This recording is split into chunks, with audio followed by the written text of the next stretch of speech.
And I am Jim Bob, and welcome back to F1 Manager 23 Hardcore Series. It is the penultimate round of Season 4. We are heading to Nevada for the Las Vegas Grand Prix.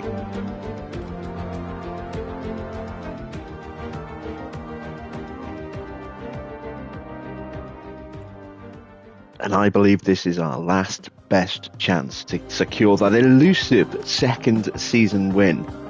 We've had one win in each of the last two seasons, and both of them have been at Baku. It would be so nice if we could just squeeze another win this season. And I think this is our last best opportunity to do it, given the characteristics of this circuit and the characteristics of our car, which is rubbish in downforce, but amazingly quick at top speed and with a mighty DRS. Well, that blends in perfectly with the hugely fast, long straights that we have here. Like I said, this is our last best chance, I think, to actually secure a win. A second win in a season. So, let's see. We've got 5 days to go until the Grand Prix itself. We have got some little bits of housekeeping that need to be done first. So, to start with, let's have a quick look. That is where our car sits according to our monthly car development report. So you can see that, yeah, it's not too bad. Kind of middle of the pack. Cornering, not the greatest. High speed certainly is not that great. But there aren't that many high speed corners here. So we'll hope that we can be nice and quick. But the important thing, that speed is still there. That DRS effectiveness is still there. We are still a rocket ship in a straight line. I'm really keeping my fingers crossed. Right, driver development update. How did our drivers improve over the month of October? Let's take a look at Mick. And he has gained a point in adaptability and a point in accuracy. Oscar has gained a point in cornering and a point in braking. Excellent. His pace is already improving again. And Ollie, a point in smoothness, a point in adaptability, and a point in accuracy. He is already rounding out quite nicely. Really pleased to see that. Let's get our training put in for the last racing month of the season.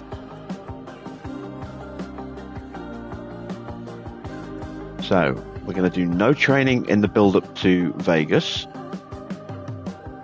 And we'll do a day of training in the build-up to Abu Dhabi. And then, given the Monday off, it's then full-on training after that. Try and get them as prepped as we can for the closed season, when they will obviously start to degrade again. Really want to try and boost my car building this time as well. So we're going to start putting in quite a bit of that.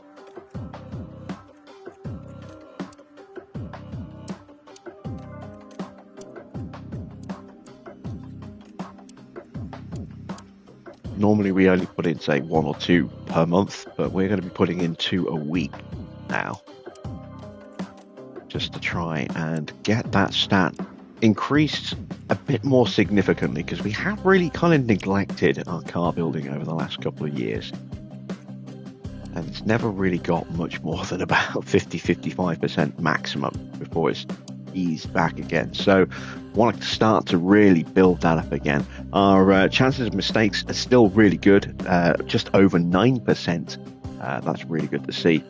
And we got very quick pit times, but we want to keep working on those. So that is going to be our month of training for November. There we go. How you doing, Victor? How you doing, Jeremy? And Kneecaps is here as well. Good to see you, Kneecaps. Yes, our pit crew is coming along very well indeed. Right. We have got some new front wings coming so that we can actually put those onto both cars again. We are running a slightly different spec between our two cars going forward, because we ran out of money, and it came down to a choice of which parts do we go with? Do we go with a chassis, or do we go with 3 spare front wings? Well, I'd say 3 spare front wings. 1 front wing and then 2 spares. And that logically became the more important option.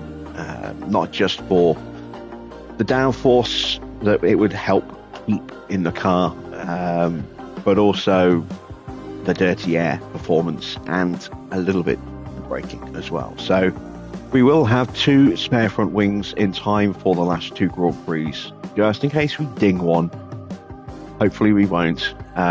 So Oscar's going to be running a slightly underpowered engine compared to Mick. His engine's at 70-something%, 77, 78, something like that. Mick's is in the 80s, but there's not a huge difference between the two.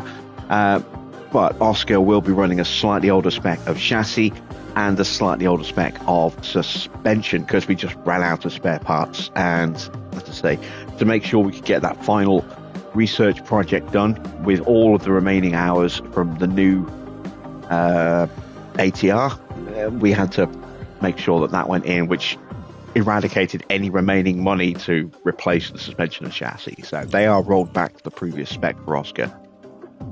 We'll see what can happen. So we're going into this Grand Prix with a 1-point lead over McLaren, and I ideally want to make sure we outscore them by a good few points here tonight, just to take a little bit of the pressure off as we head to Abu Dhabi afterwards. Fingers crossed we could get some monster points tonight. There we go, another cost cap fine.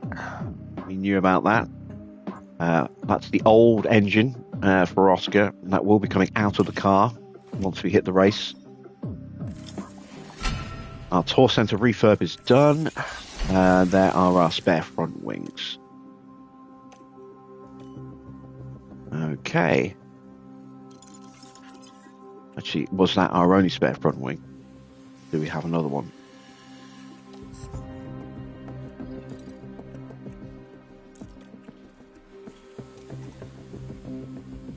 Yes, we do have 4 front wings. There we go. So we've got 2 spares. Okay. Moving on.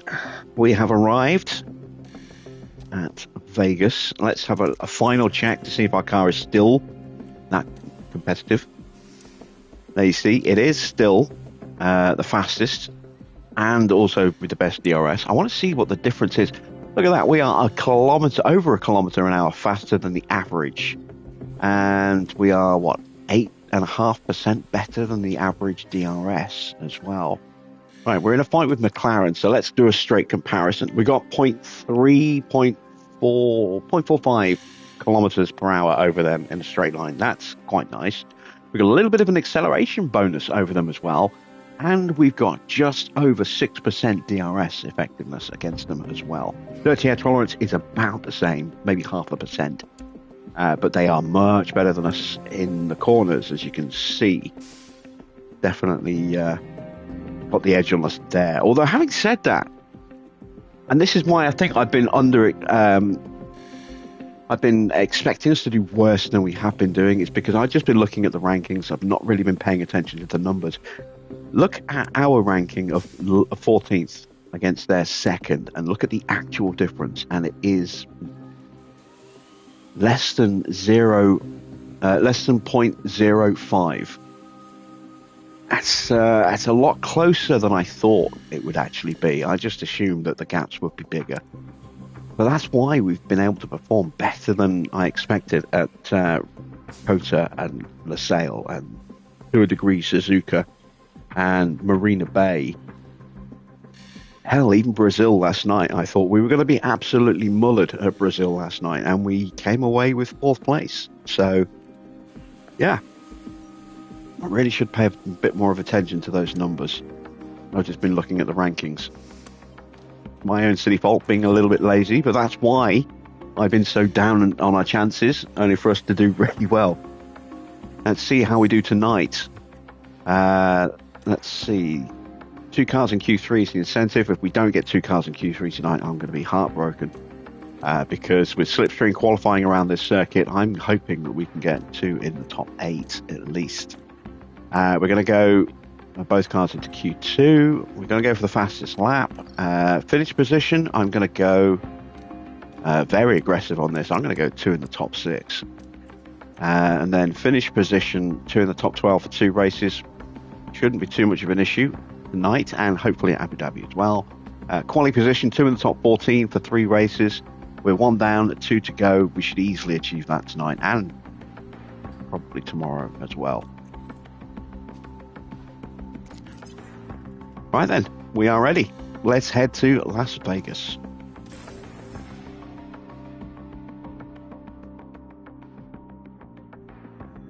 Welcome to the Silver State of Nevada for the Las Vegas Grand Prix.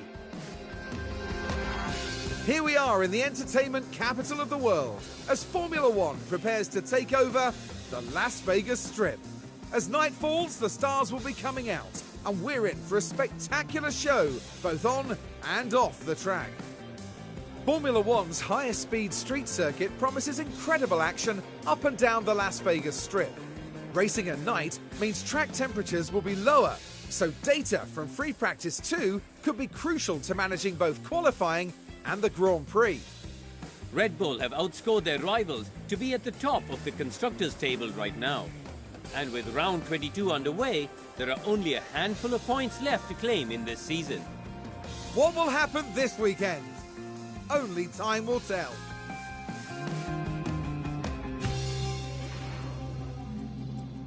Good evening, Mr. Walter. How are you tonight? Right, let's see, can we beat the house tonight?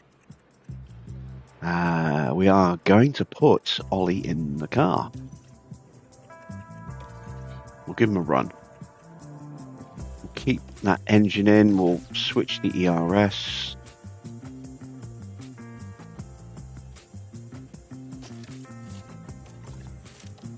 There we go.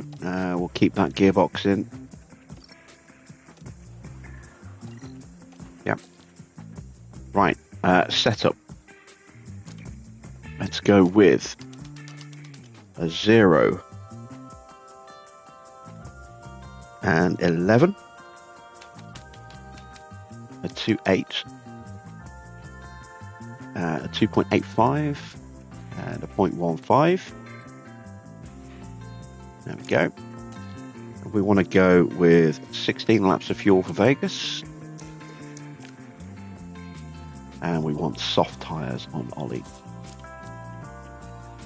Right, Oscar.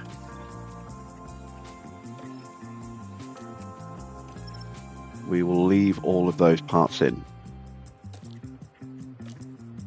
Again, 16 laps, drop those settings. We're leaving hard tyres on Oscar's car. And we're going to go with a 0, a 10, a 1.9, a 3, and a 0.8. There we go. Right, let's send them out to the track and get some experience and some car feedback.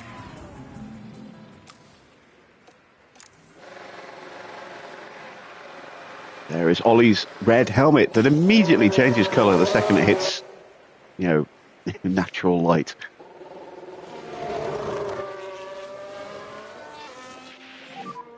Radio check. Yes, radio check loud and clear. Watch those curves. Copy.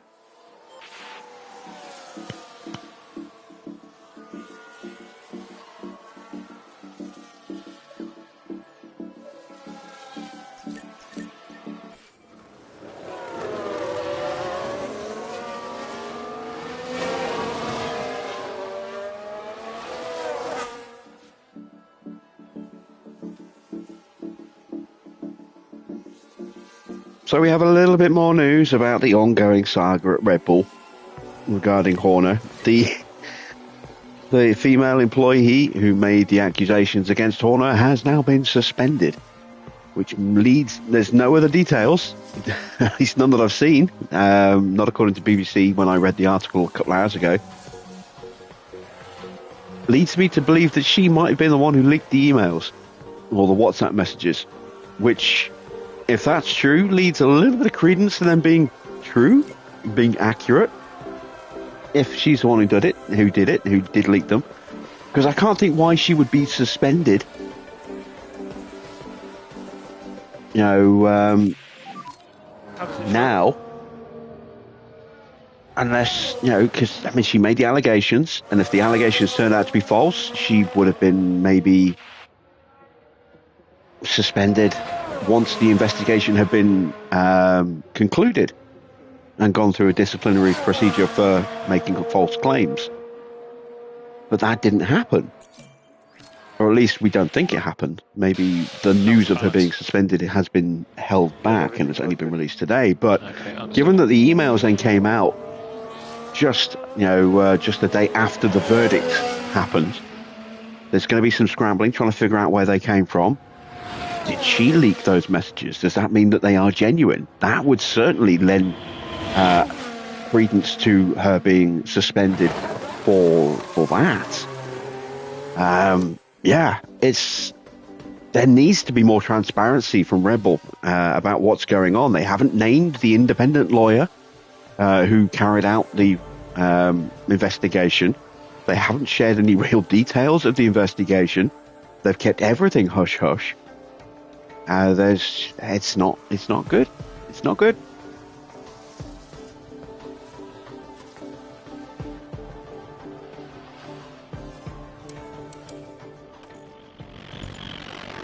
Oh dear, 77%, that's not good at all. 82% isn't great. Go right into the box. Pit limits are on. Alright mate, let's stop on the marks. Well, I was going to ask you if you'd got Taxi Life, because I know you were keeping an eye on it. How actually is it? You know, does it feel good in terms of the driving, or does it feel a little bit, I don't know, not right? Because I am curious about that. Right, that needs to be a 2.8. Everything else is a little off as well. So, not a 2.8, sorry, that needs to be a 10.5. So let's go with a 1. 10.5. Let's make that a 1.9. 2.95 and a 0.65. That's not going to do it.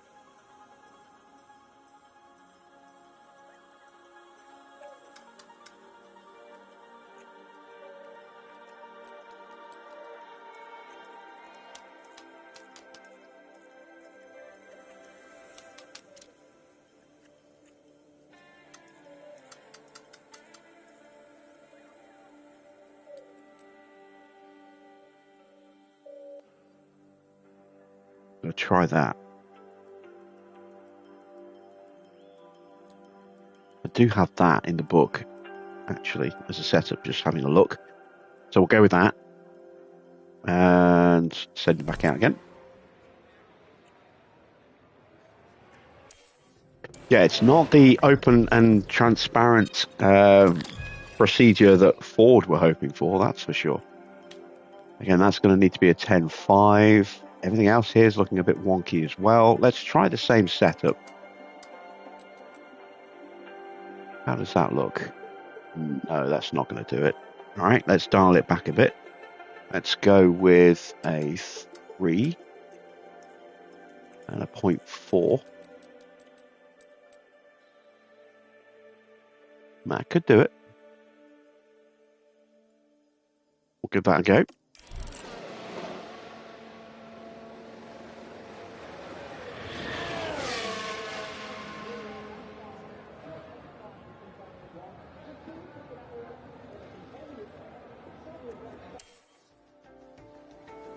How big is the actual driving environment? Is it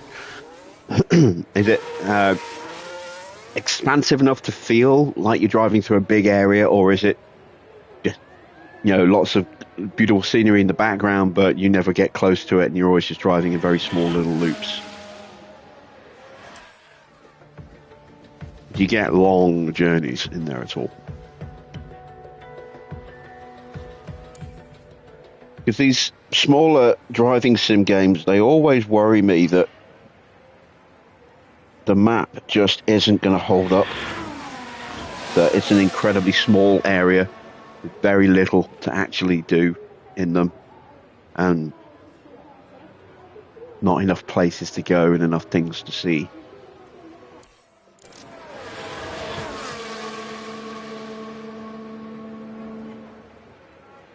I mean, I played Bus Sim when that came out. Not the new one, not 21, but the one before that. And the map felt okay, but is it comparable to that, or is it bigger than that? Is it smaller than that?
How's the balance? Right, much closer with Oscar, 96%. What have we got with Ollie, though? 99. I shouldn't have moved the, the toe back. We were there, and I pulled it back.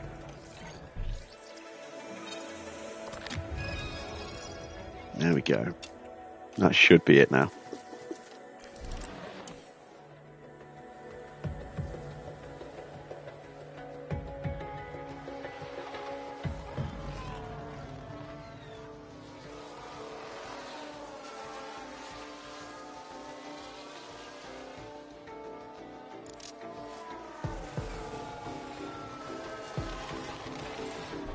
Right, what do we need to change?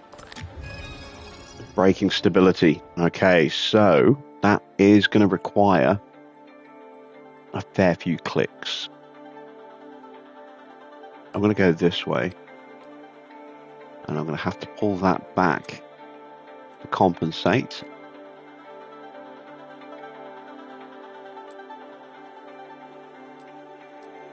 That might be a bit too much, but I'm going to go with that just so I can rule out that far extreme.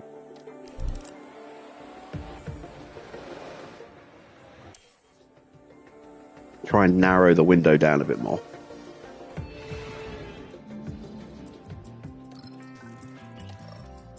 Not a bad first practice. Right, Mick's back in the car. Let's get him running long. Let's see, 16, so that's 32. We want to go 35 laps of fuel. There we go. And we want to go 25 laps with Oscar.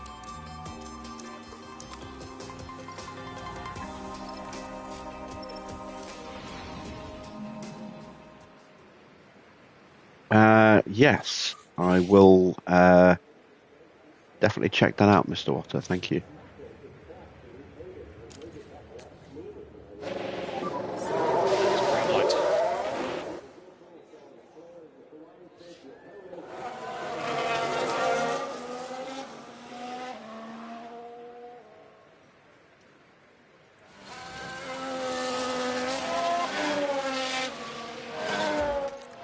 There's a couple of new games, that one included, that I'm curious about. The other one is Expeditions, but I'm just spending so much time on Helldivers at the moment. I just have time to play anything else. Plus, I've still got to play Ragnarok. I haven't got around to that yet. A bit less curb. Copy. Watch those curbs. Copy. Speaking of Helldivers, there was a balancing patch yesterday which has kind of divided opinion in the community in a way to get rid of the meta build. It nerfed the railgun, and it certainly made things a lot trickier. I'm open to the changes. It's encouraging me to try other weaponry that I kind of not bothered with. Kristaps, just click on his name and it will give you the option to go to his channel or subscribe that way. That's what I've just done.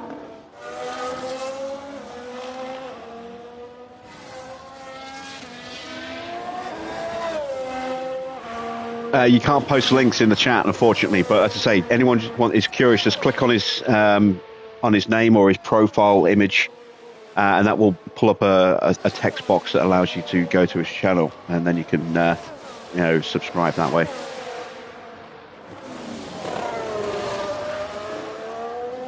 I'll see if I can post the link actually.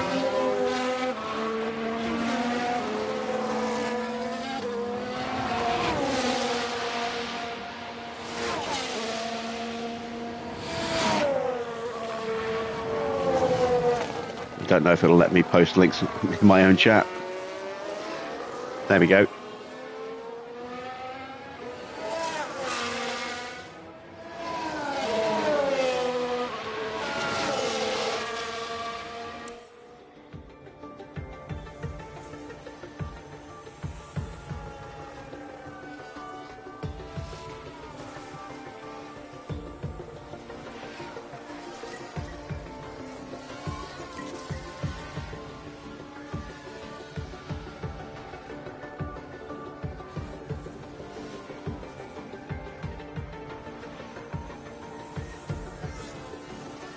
Yeah, back when we were getting the invasion of the sex bots last year, I disabled the ability to post links, and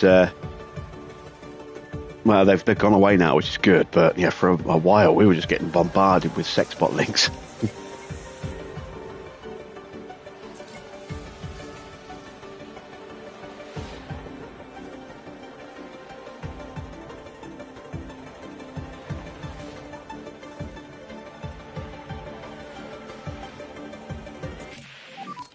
How's the car? 98%. We're getting closer.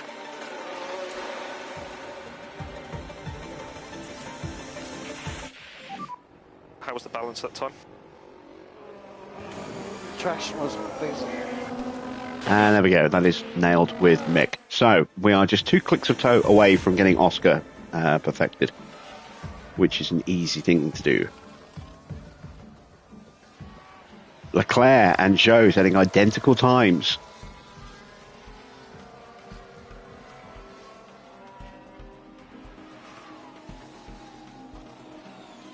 That's why there is no time showing for Leclerc.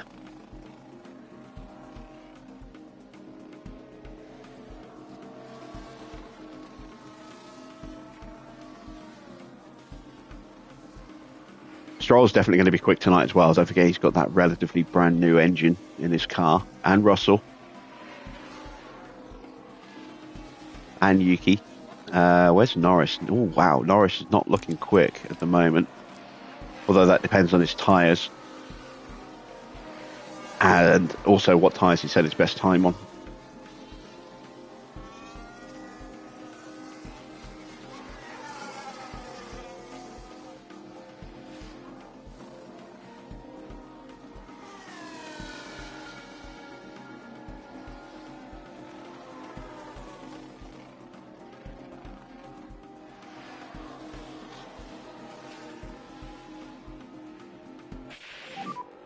Couple of cars off there.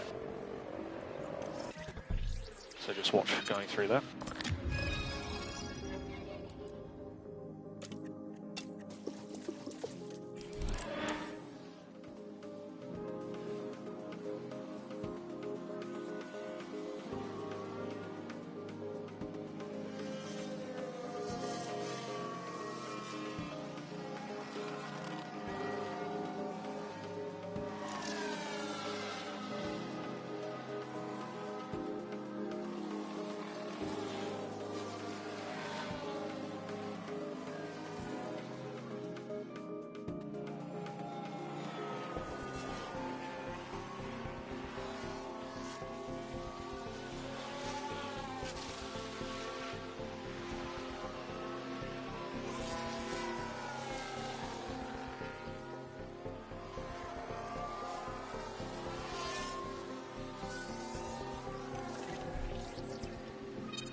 end of practice 2.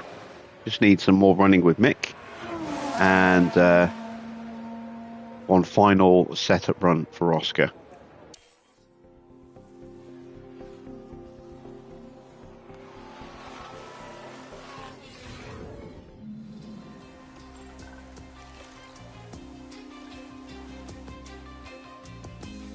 So, soft tyres.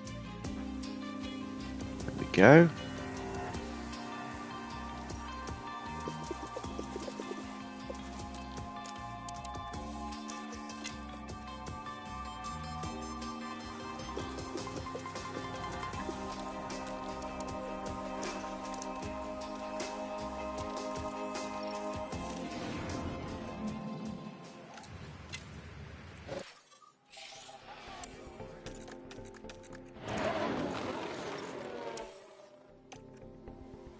That should, hopefully, be it.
What's your feeling?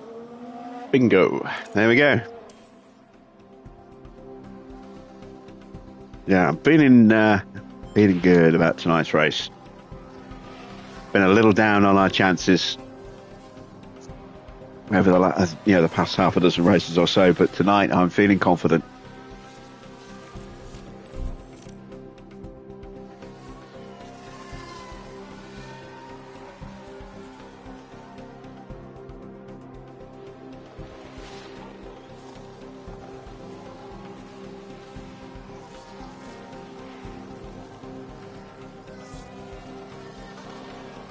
Evening, Baron.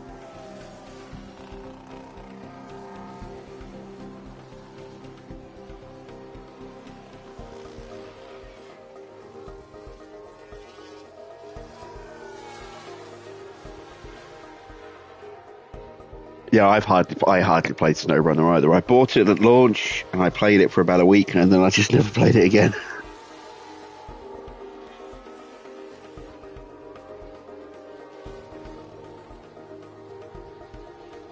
It just didn't feel like the first game to me.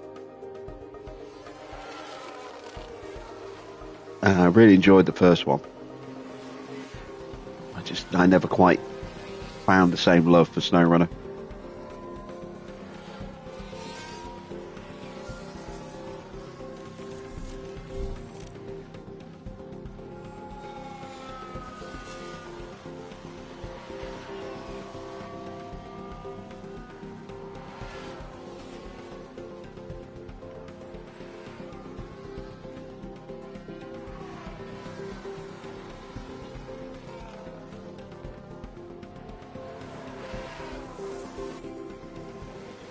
Alright, we've got a VSC on track. Who's that for? Bottas.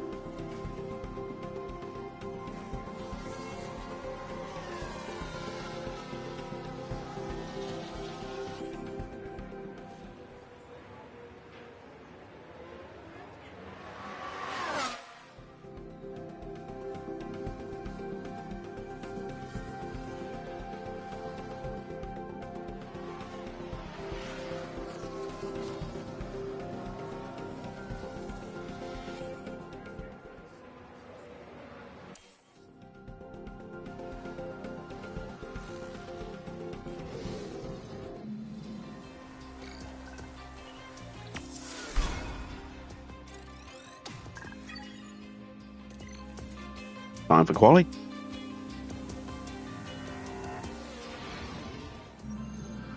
Hello and welcome to the much anticipated qualifying session.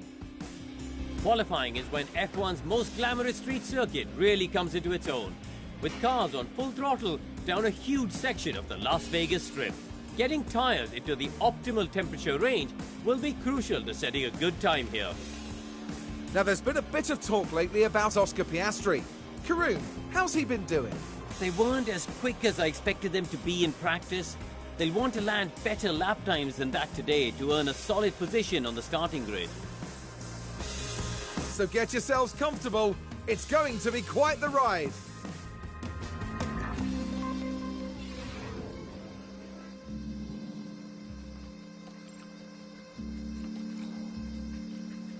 Right, we need the good stuff in the car.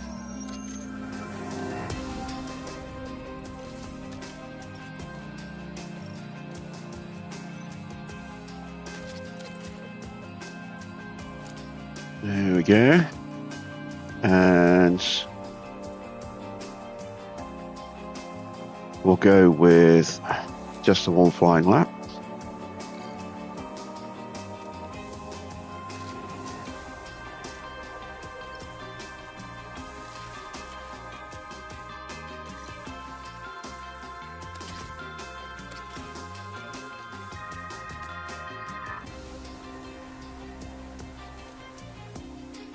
And off we go. Again,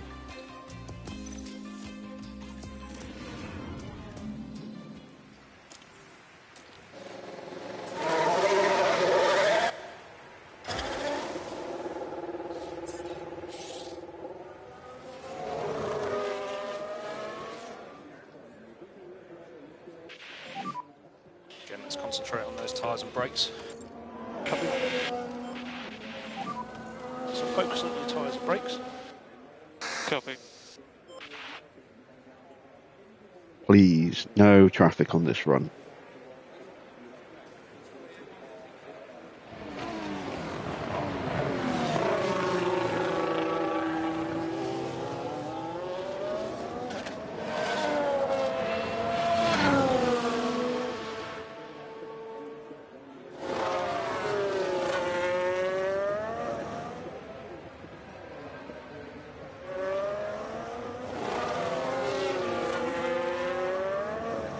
Now, if I was wanting to try and just maximize points, then I would have given the new chassis, well, I say the new chassis, I would have given the remaining best chassis and suspension to Oscar to try and balance the performance between the two cars, given the slight discrepancy in engine power. But because I want that win, I'm going all in on Mick, who has been driving so consistently recently.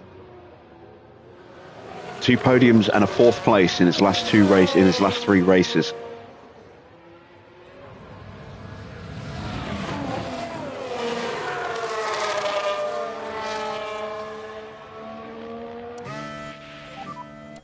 Clear track ahead. Let's go for it. So gap ahead is good. We need to go. But it does mean I am going to be giving Oscar preferential slipstream treatment, because not only is his car engine down slightly, his car performance is down slightly in the aero as well. Of course, if we can get him up into a strong position, we will then flip him round in the later stages of qualifying rounds for Mick to get a slipstream as well, because he will need one too. Evening, Army.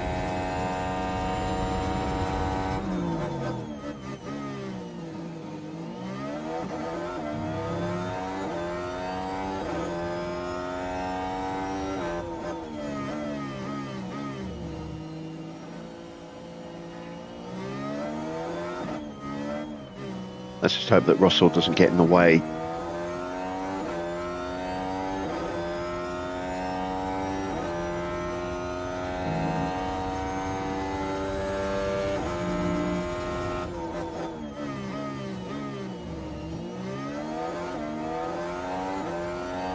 Depends how quickly we catch him here on this back straight.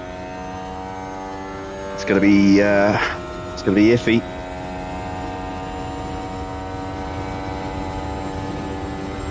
He started his flying lap. Okay, so we're far enough away that we're not going to catch him.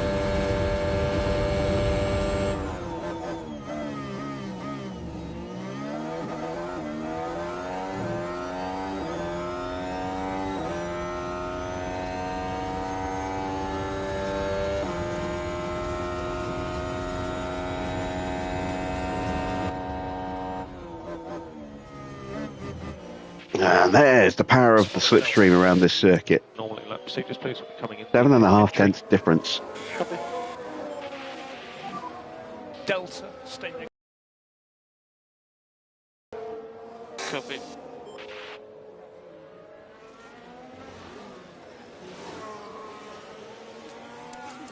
Right. Keep an eye on Russell. Look how much faster we are than Albon. Mick himself is nearly 2.5 tenths quicker than Joe.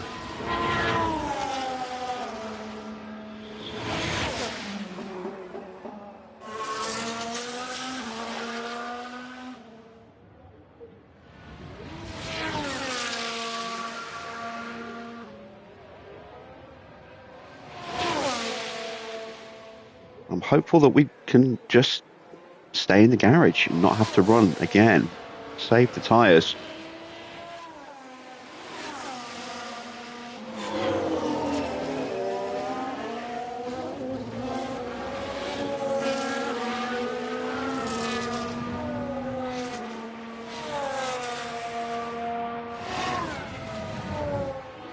Unless anyone else gets a mighty slipstream, no one should get close to Oscar's time.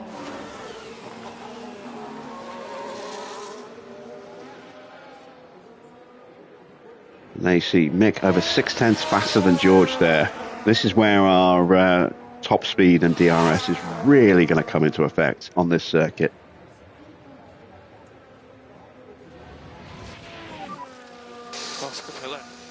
We're faster than Yuki as well. That is also encouraging to see.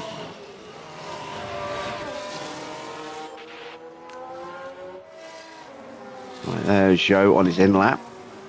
Who else is on a flyer? Valtteri.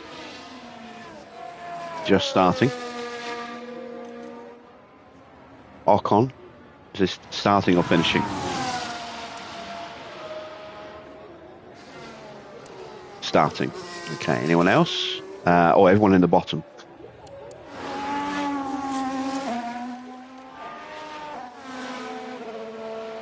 Oh, look at this.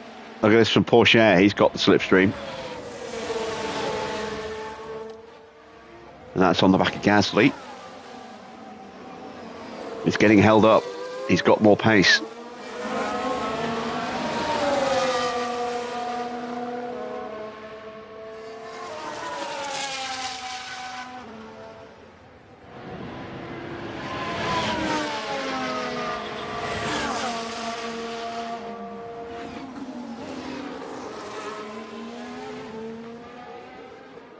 I think Porsche could have gone on maybe a touch quicker than there. Alright, where's Valtteri? Here he comes. Ferrari dives out of his way. He might have got a little bit of a boost going into that corner. Might have been held up, not sure.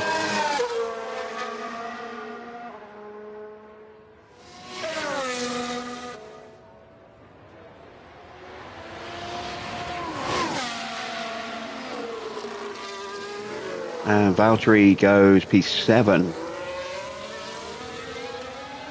About 3.5 tenths slower than Mick. Right, this is the important one. This is Red Bull pace. Max on a flying lap.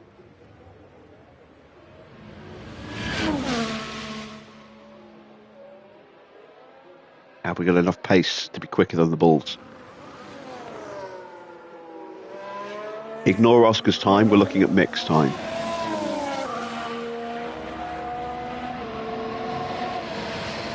No slipstream versus no slipstream.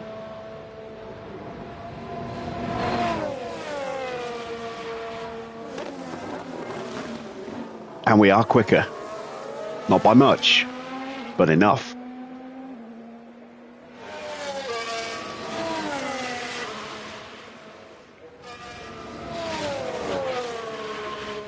That is excellent news. Right, here's Norris. Norris starting a lap.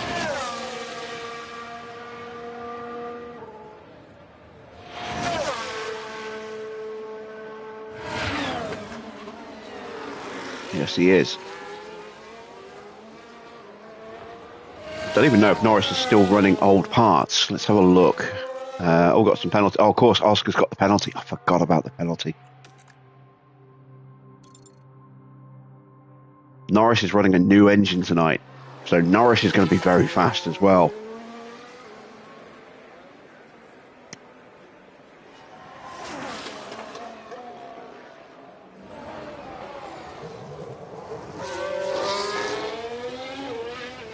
Now Leclerc starting his flying lap. Got some very fast boys tonight.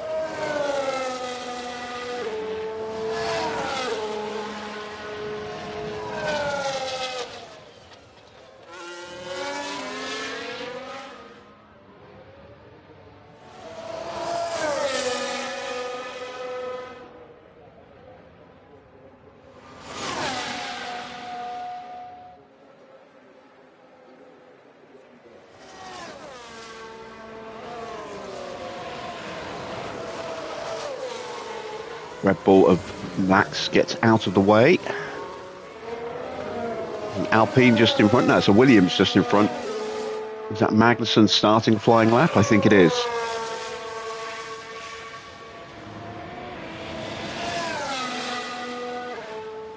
So Norris goes P2. Oh, Norris is quick. Norris is very quick. What about Leclerc?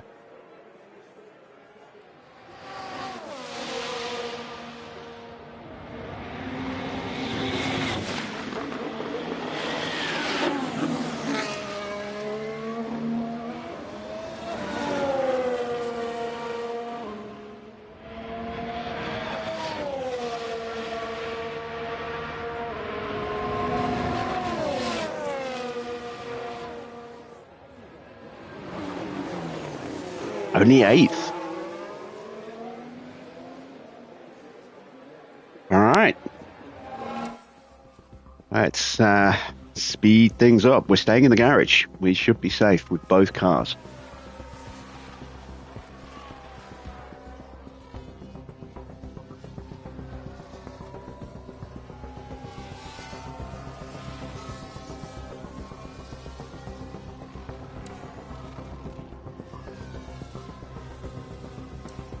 Alright, Max is coming up to set a new time.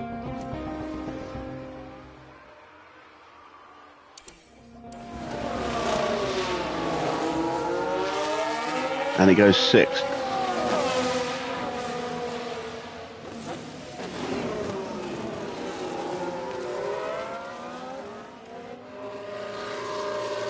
Norris still on an outlap.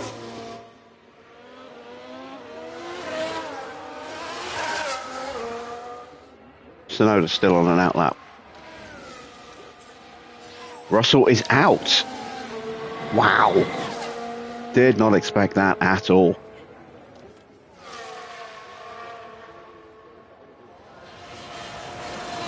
Here come both of the Williams. That's Joe in the background. Might get held up. Nope. He got through. Ocon goes P7.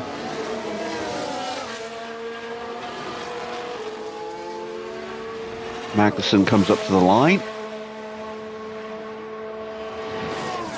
Days 15th. Joe improves to 6th.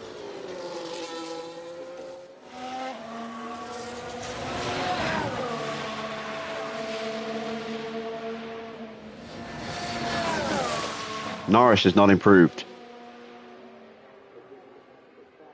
I don't think Yuki has either in 5th. Maybe a fraction, actually. I think he's improved just a little bit. What about Leclerc? Sainz now in the drop zone.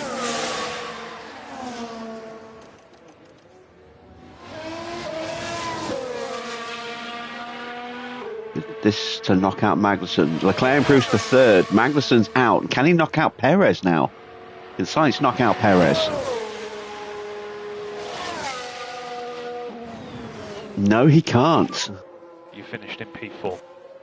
So Sainz and Russell are both out, along with Gasly, who just is not having any luck at Aston this season. Even in Jeremy. I've already said hello to you, but I'll say hello again. Why not? Who else had the penalty? Teo's got a penalty. There we go. Gasly all the way down there. Why is Gasly so slow? Is his car wrecked? Oh, it is. Yeah, look at that. The car's falling apart. No wonder he was 2 seconds off. Right. You two. Once again, I just want to do enough to get us through. I'm not overly concerned about being quickest in this session. We're getting a 1-2. Just want to make sure both my drivers get through. All the hard work is to come in Q3. This could be a much tighter session though.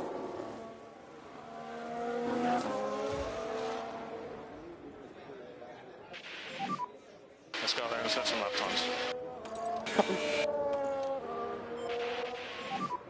Focus on tyres and brakes. Copy.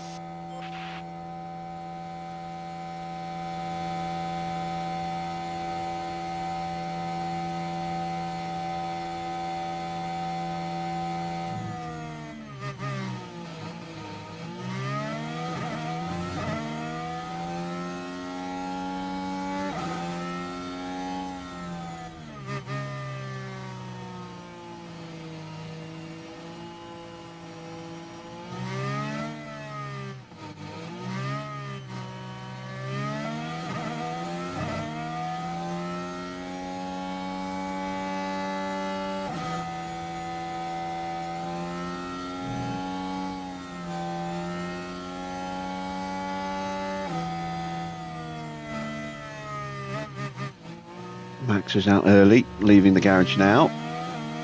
Bottas already on track, as is Stroll and Tsunoda as well, just leaving the garage now.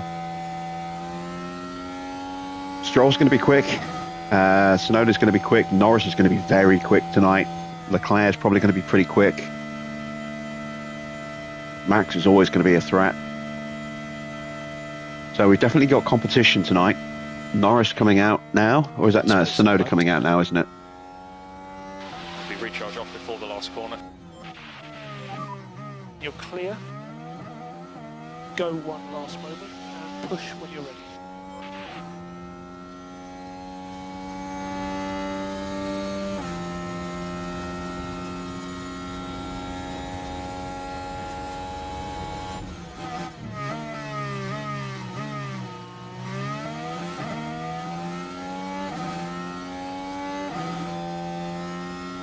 And I'm in two minds how to approach this race tonight. Normally we go for a two-stop here. Toying with the idea of a one-stop tonight.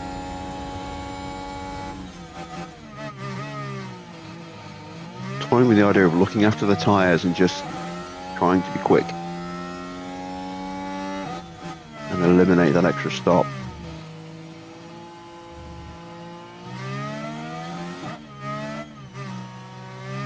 I may split the strategies. I may put Mick on a 1, I may put Oscar on a 2.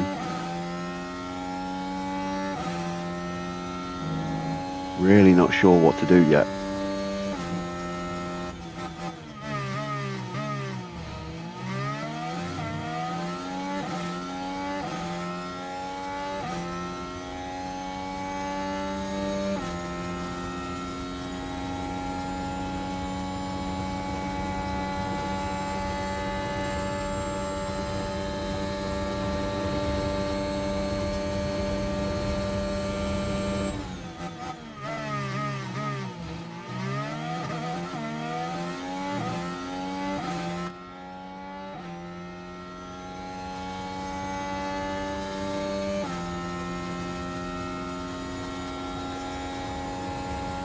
You can see just in that final run down the strip and then up to the line how much we closed up on Schumacher there.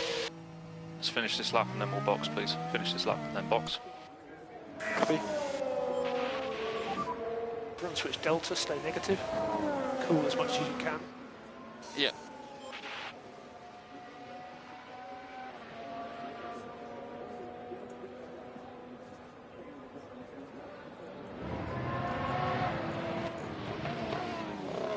Just in case we do need to send them out.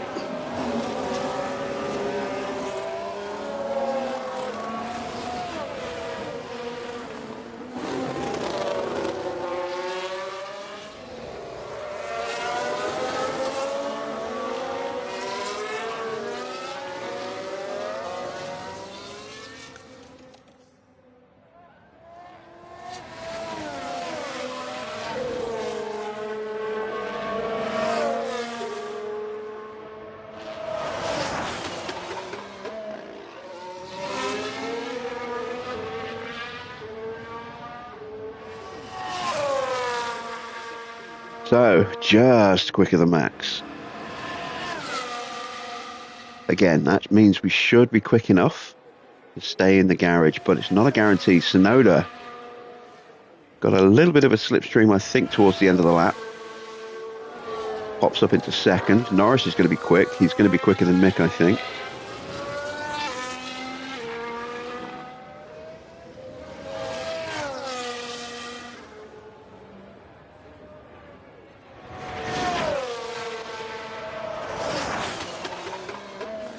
And he is. He's quicker than Yuki as well.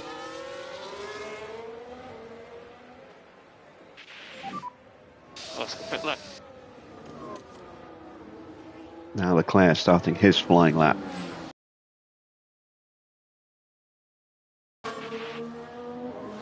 Evening, Cloud.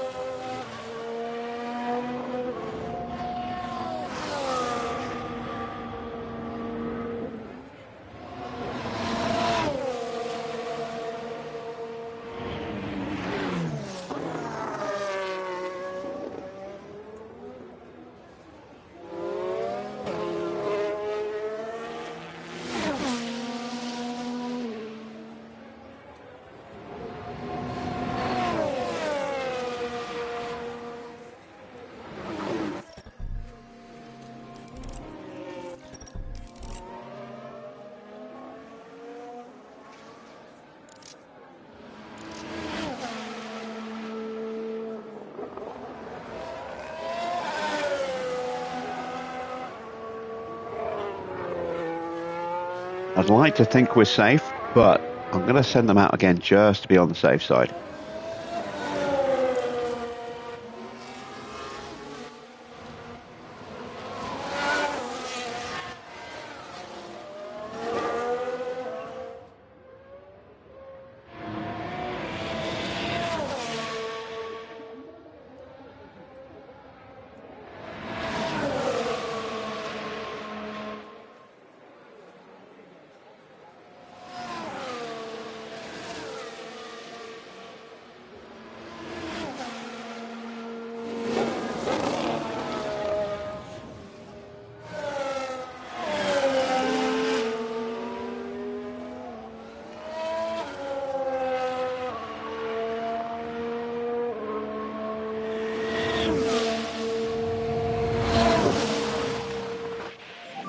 Oh, quick lap from Leclerc. Very quick lap from Leclerc. Copy. Concentrate on the tyre warm-up as best we can. Copy.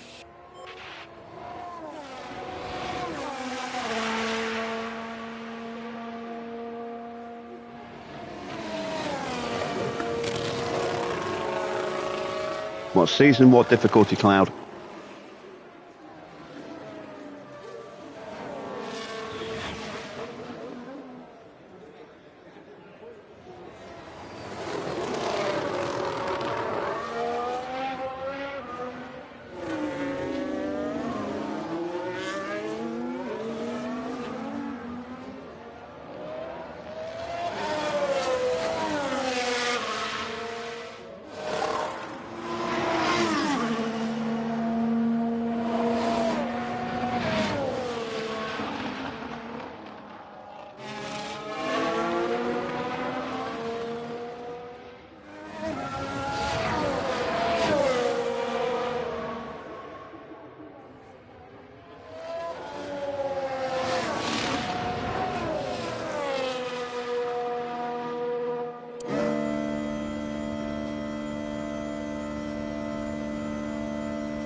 will be a little bit of bunching.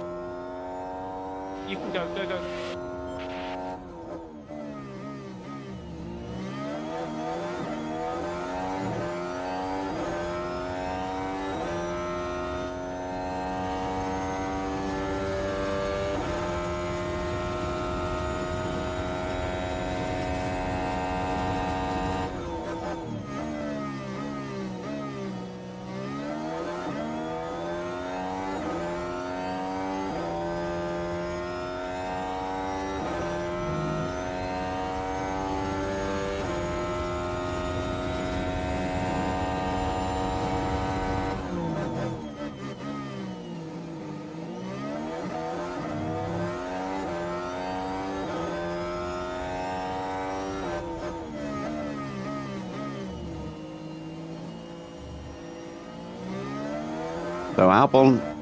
So Oscar is probably not going to improve on this lap because he's not getting the toe.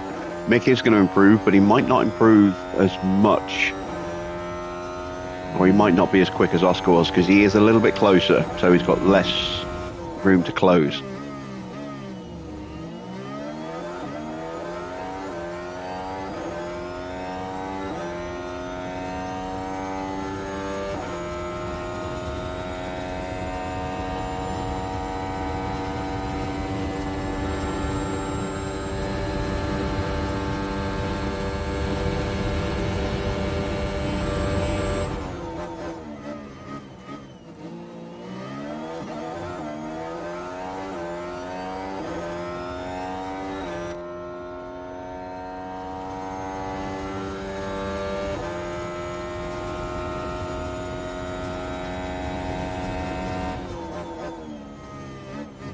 There we go, goes P3. And that is enough. We are through. Cool the car. Yep. So, who's going to join us? Who's going to get eliminated?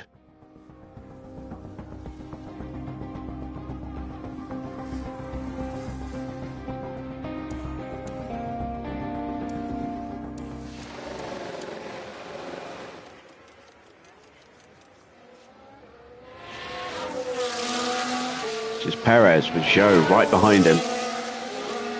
And that's not good for either of them. It's not good for Perez because he's got hassle, which means he's having to drive defensively into the corners. It's not good for Zhou because if he is potentially quicker and is now getting held up. So if Zhou can't get an improvement, we might actually get an overtake here. Oh, this is going to be hurting them. It's going to be hurting both of them. But if Zhou gets ahead, this might actually be better for Perez in the long run.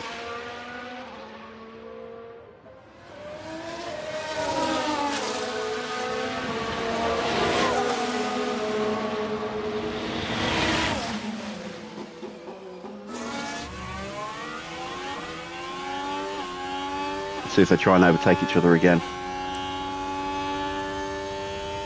Zhou is at risk.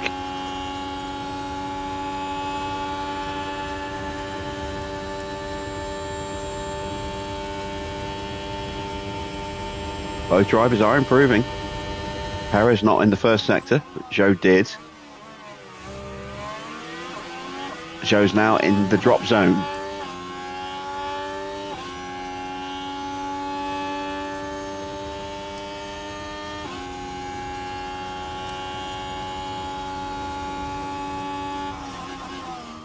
Zhou gets through and Giovinazzi is eliminated by 0.003 of a second. Perez is out. That's an in-lap from Giovinazzi. Pourchaire needs a strong position because he's got a penalty. He's out. So Pourchaire will be starting 16th at best. Giovinazzi's out, so we're losing Bottas, Giovinazzi, Pourchaire, Maloney, and Perez.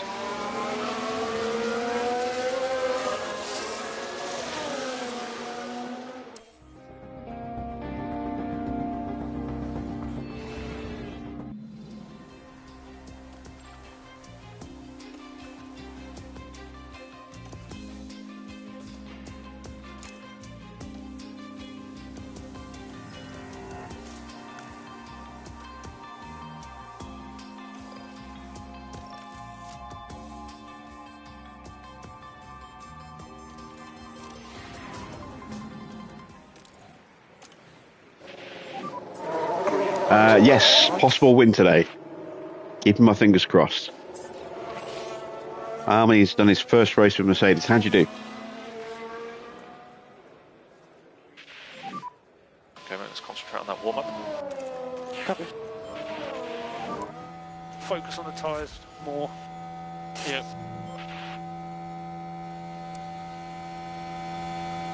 Now we've got enough of a gap that we're not going to give Max a slipstream.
Okay, buddy, let's take advantage of some clear air in front. Let's go.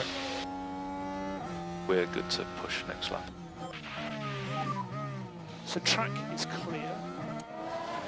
So go one last moment. Push.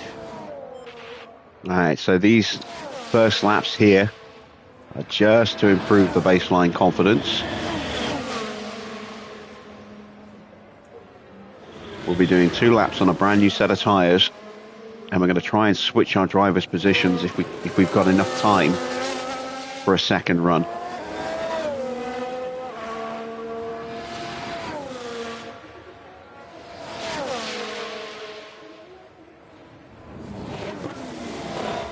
Traffic for Mick.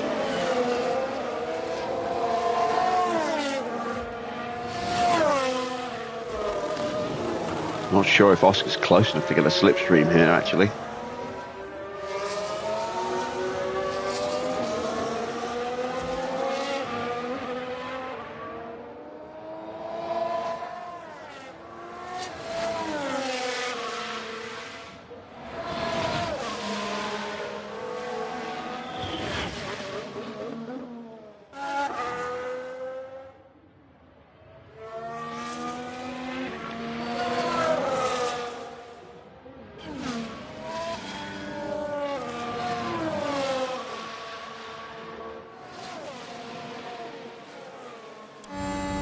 Yeah, we're too far away for the tow.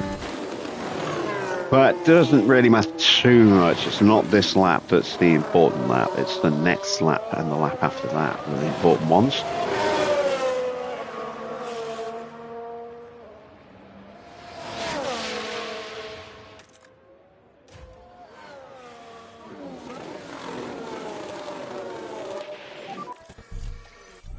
Currently sat in P1.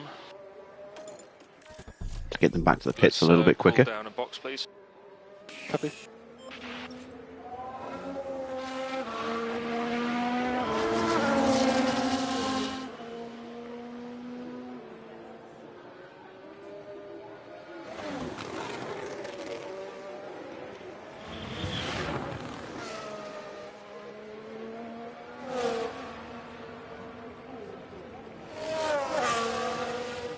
There you see the difference in performance between Mick and Oscar.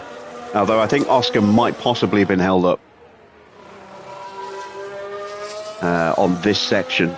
We saw the car move out of the way nice and easily for Mick, and it started to move back online just as Oscar was coming through, and I think he may possibly have had to lift slightly, given that he is a second, well over a second slower.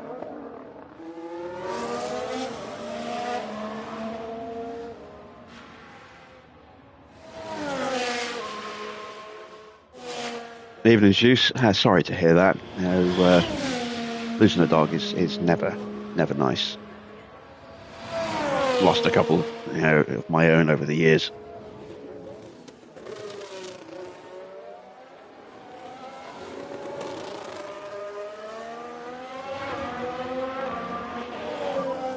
Copy for the tree. Pit limiter on. We'll have guys waiting for you.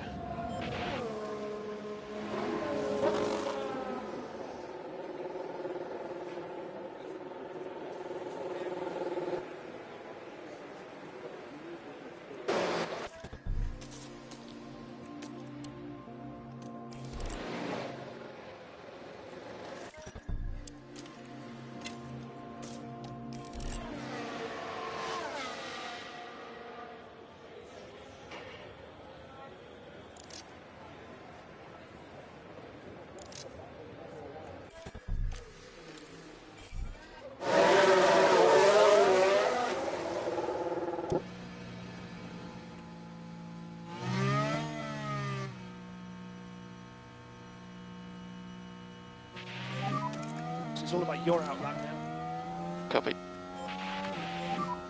Let's get those brake temps warmed up. Copy.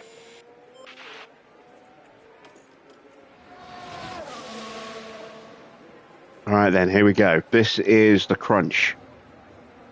Our chance to try and take pole position. We're going to do a lap with Oscar in front, giving a tow for Mick. And then we're going to switch them round on the cool-down lap. And we're going to get Mick to give Oscar a tow.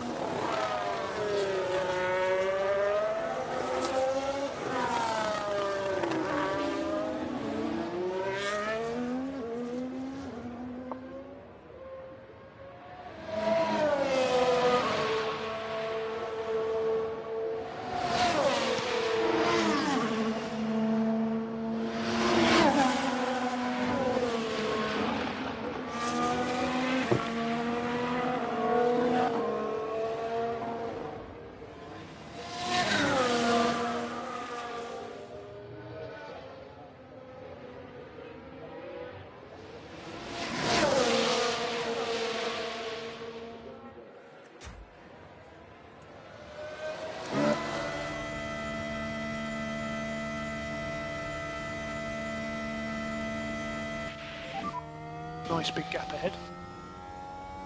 So you're good to push. Pole position could be very tough because it looks like Norris got a slipstream off the back of Leclerc. So we can get ready to push next lap. It's a very quick lap.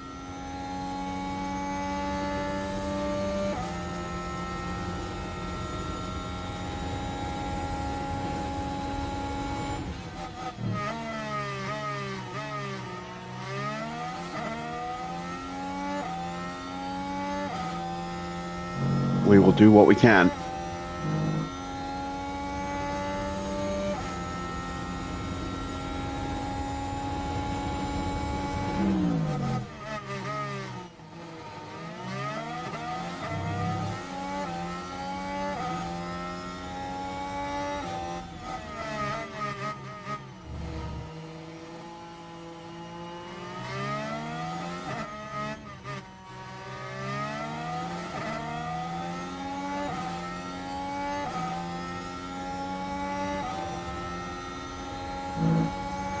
Mick is too close. Oscar's just too slow, unfortunately, without that chassis and suspension.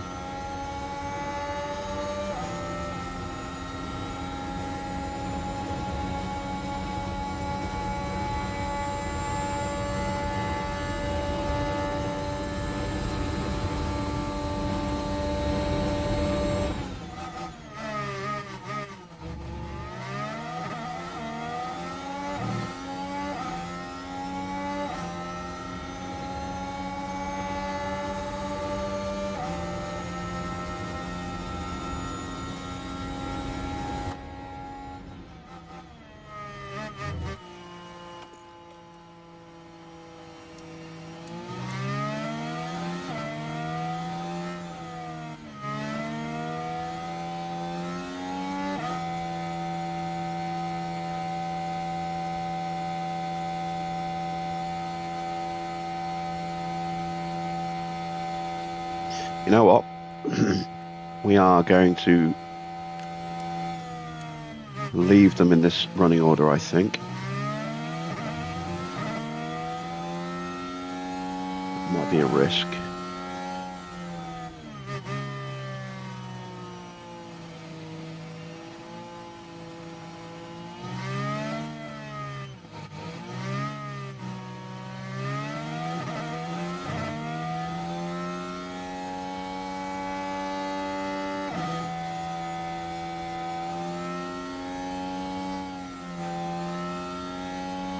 Yeah, we're leaving this running order. I think Oscar's going to struggle to have the pace for a podium tonight. He's going to have to stay in slipstreams. If he gets into free air, he's going to struggle, I think. So we're going to go all in on Mick. We're going to try and get Mick on pole. And we'll leave him tucked up here behind Oscar for another flying run.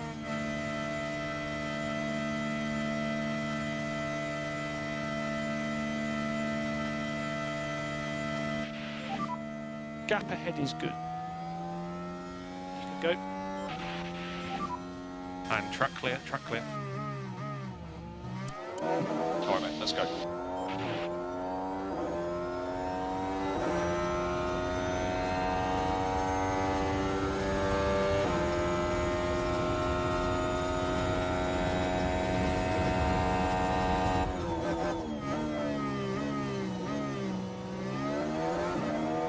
Is that Albon in front of us or Ocon? It's Albon, who isn't quick. Oscar might be able to tag a slipstream off the back of Ocon. Oh, sorry, Albon here, which would work out beautifully.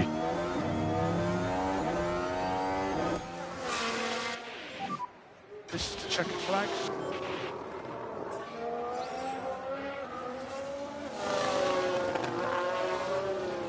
Yeah, I think he's close enough.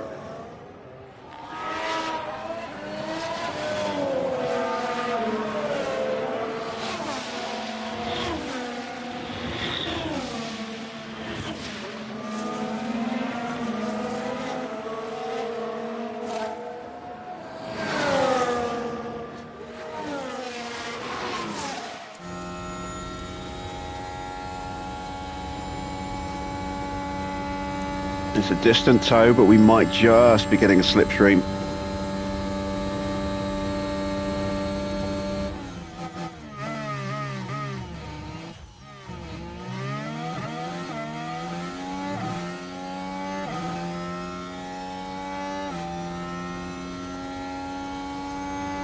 Come on.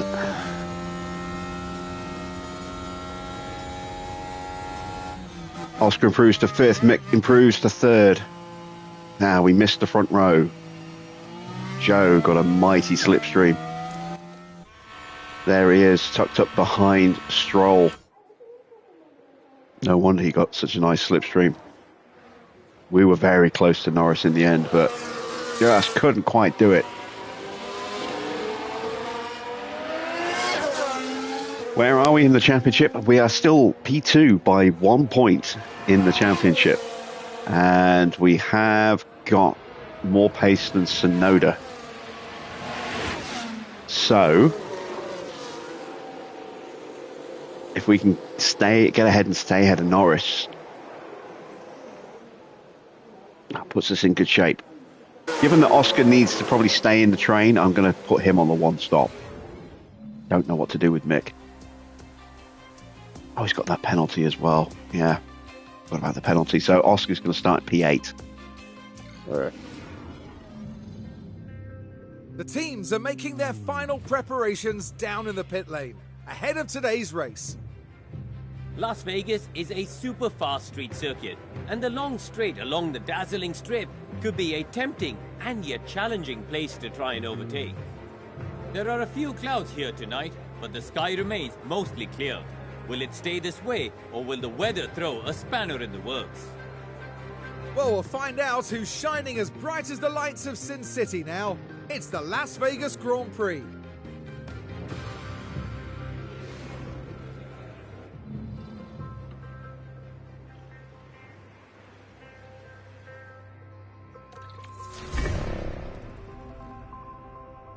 I hate to see that. There we go.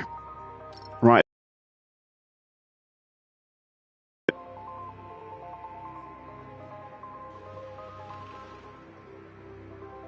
I want to explore the possibility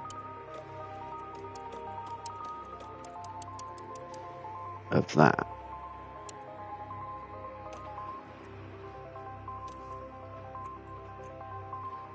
And it's only 2 seconds slower.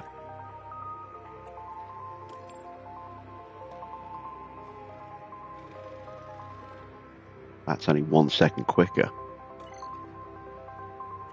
But we could optimize that.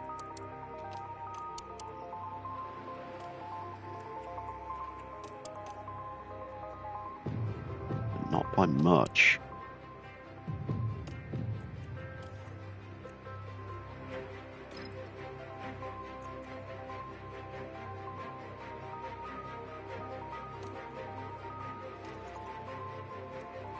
I think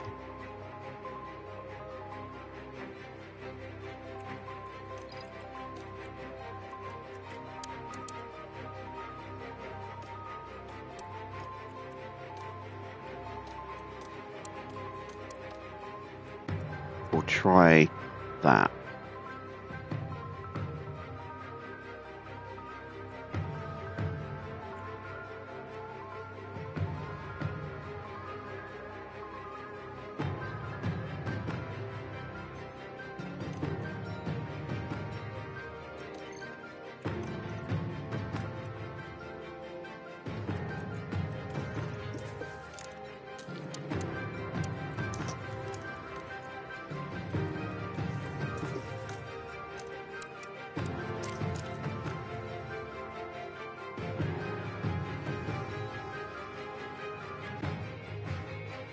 Let's go to the grid.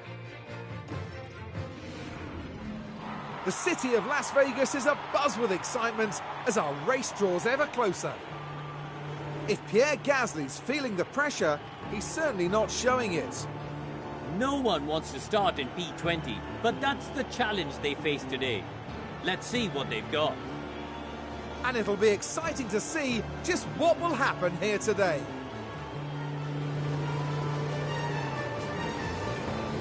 The atmosphere is electric here for the Las Vegas Grand Prix.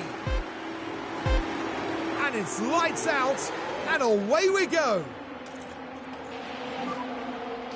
Head down, we'll leave you to it.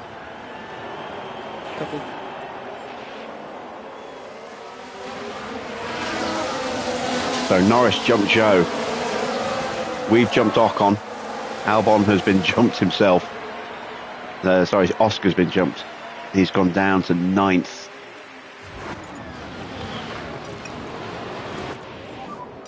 Let's look after these tyres. Copy. Back on. Yeah.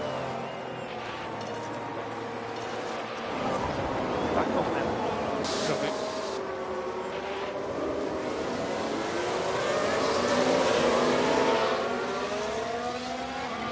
I find your lack of faith disturbing, Juice.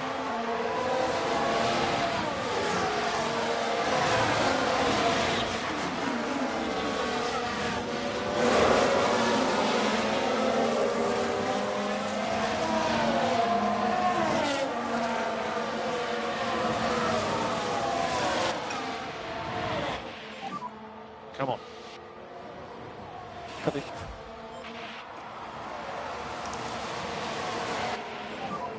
Need to focus on getting the pack up. Yeah.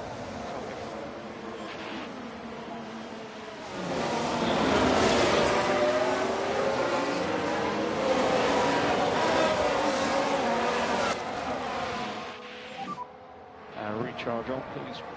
Copy.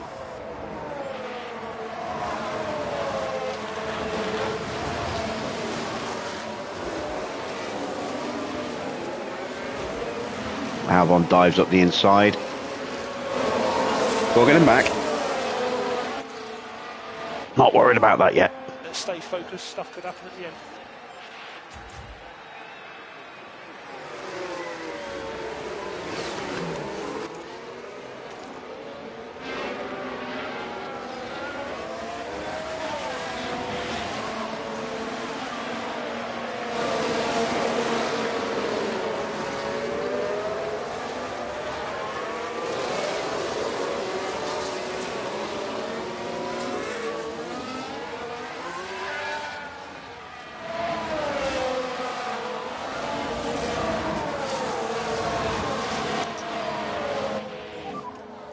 overtake is available.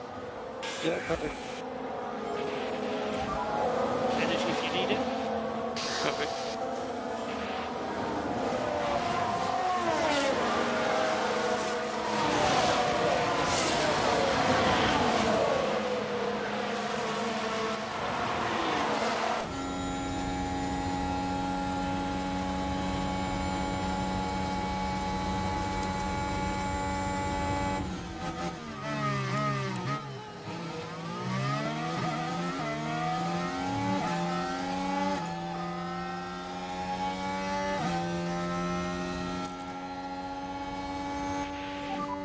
DRS enabled. So you're currently P10. Okay, so you're behind Albon. Bottas close behind. Okay, we'd like you to slow down, please. Copy.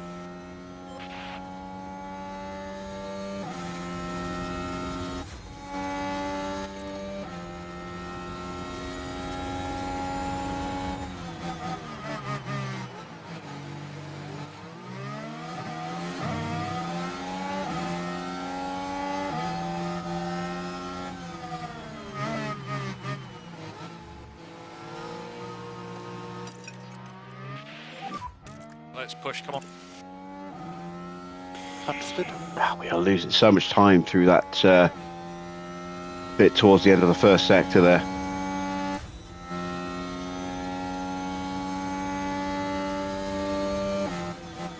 Where we need the downforce.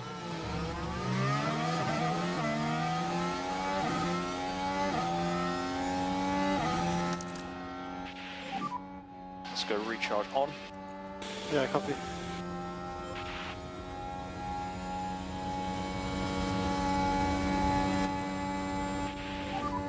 Take some free air. Copy. DRS disabled, DRS disabled.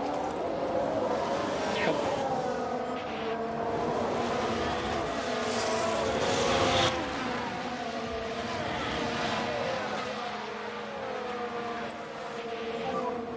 No energy.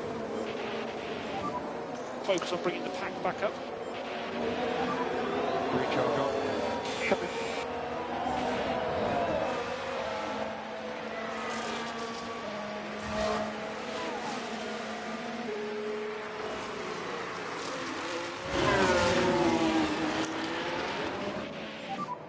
Recharge back on, please, recharge on.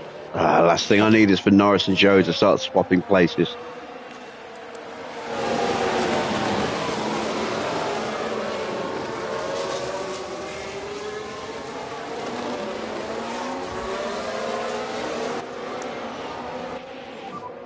We need to focus on the energy now.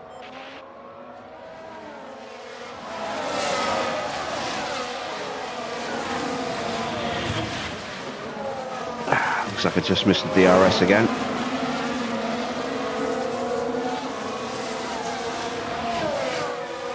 Yeah, that infield is just really hurting us.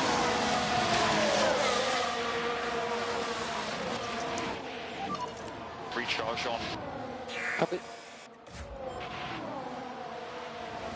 Once we hit the strip, we're golden.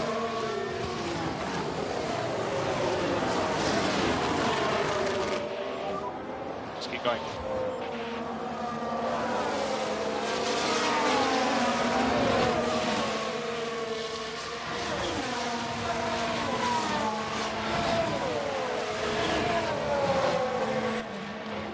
I'm going to look at pivoting the strategy for Mick. Say, Mick, we're going all in on. So...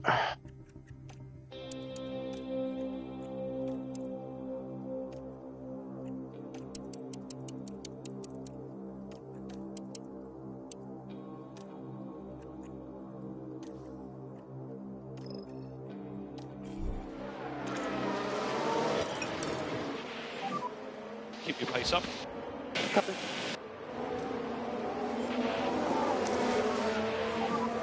Bring the pack up.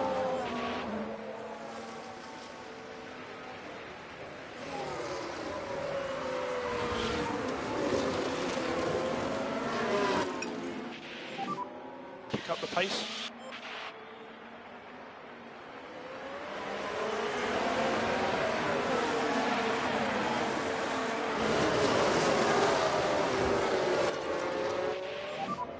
So you can back off a bit. We can just focus on charging the pack.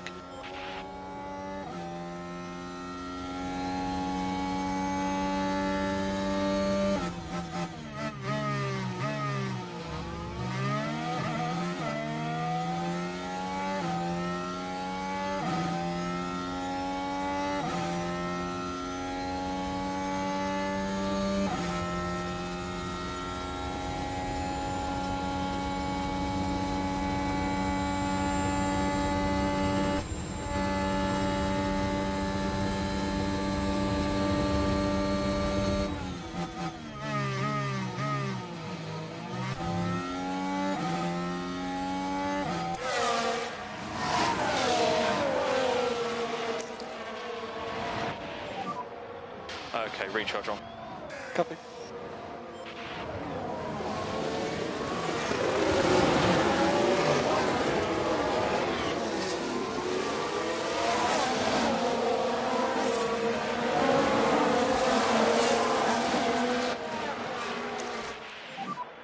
Energy if you need it.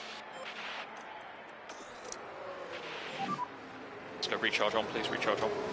Copy.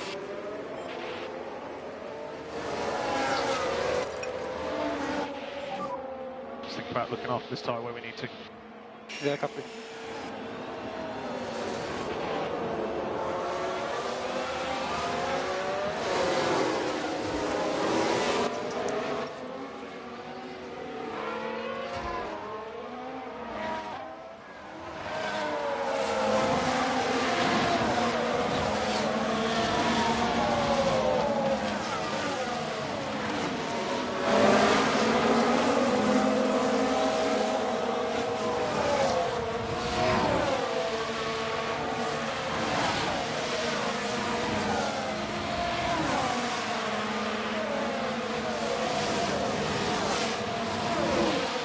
And there you can see our straight line speed, that even with a harvest launch from that corner there onto the strip, we still out-dragged Leclerc and pulled away from him.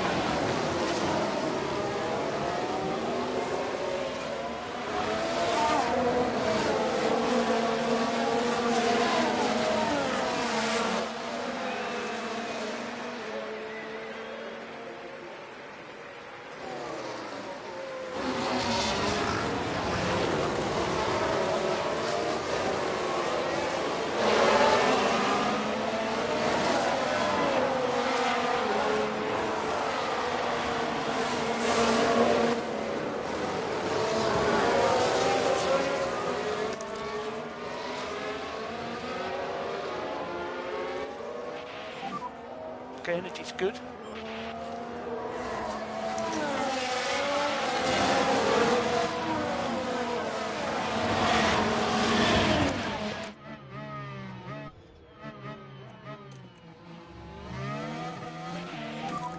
Energy is available.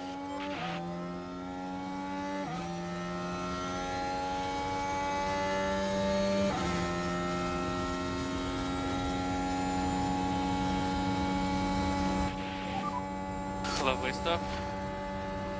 Good job. P8.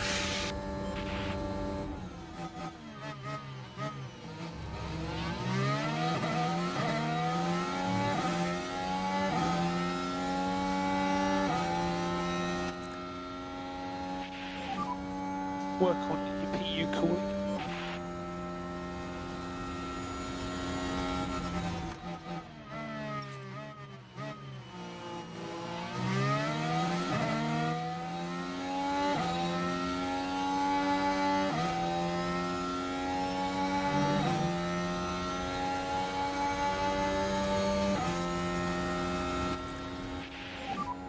So use the free air. Oh, Norris is in the wall. Norris is in the wall. Steady through there. Now the focus Evening is refill. on Lando Norris here. Was this a collision? Oh, and that's a pretty big impact there. No, it was just a lock-up. Severity of the crash. So that'll damage the tyres, it'll damage his front wing, as you can see. That'll ruin his race. That's fantastic news. And it means we're now in a position to break away from Ocon and go hunting after Zhou.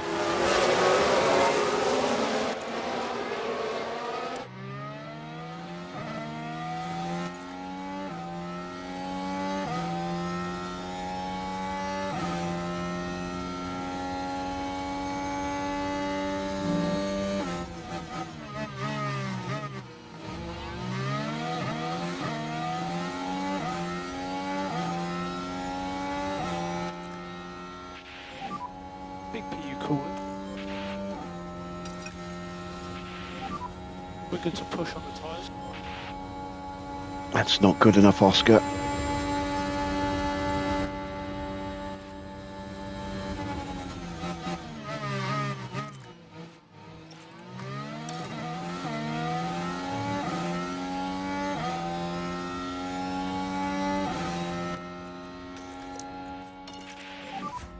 No more DRS. No energy. Lean on the tyres as much as you can.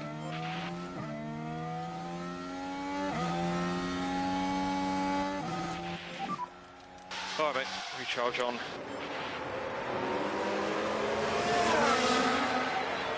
Norris has stayed out. He's hurt his tyres, down to 59%. He's got a little bit of a gap to Magnussen, but he's going to be hurting through the corners.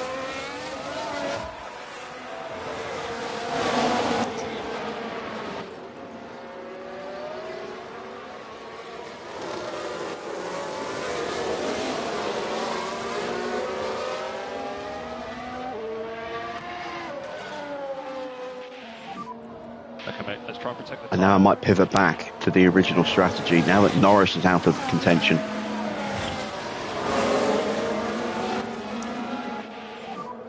Recharge on.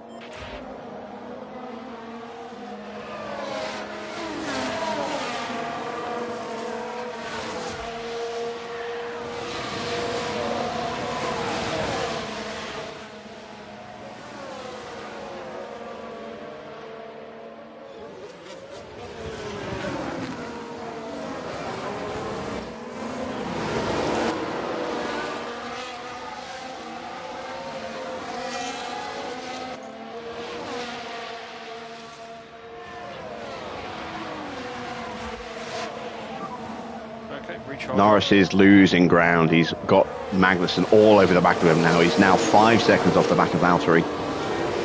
He's going to start dropping like a stone the longer he stays out.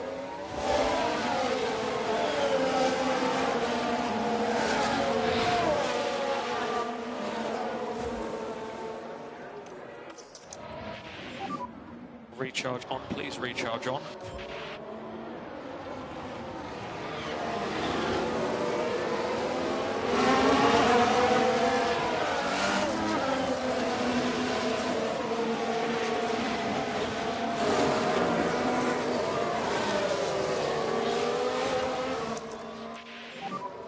Use energy now.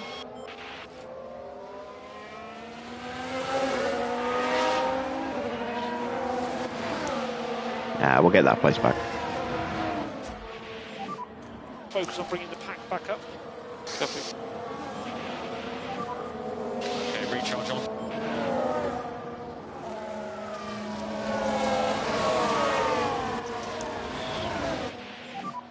Let's go recharge on, please.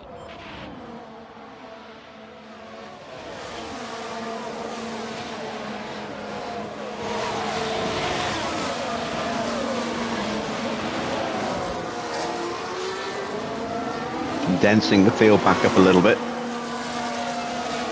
Norris now down to 13th, been overtaken by Magnussen.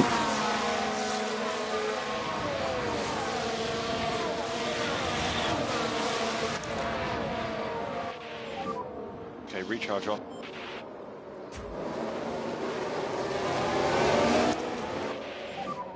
Need to focus on getting the pack up. Copy.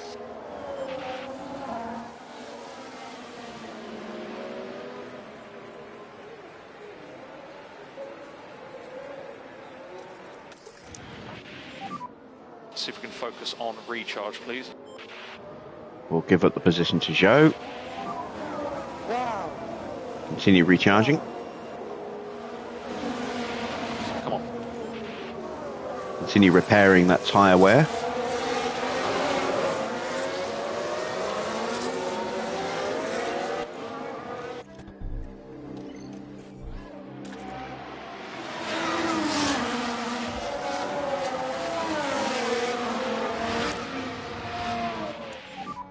Use energy. Copy.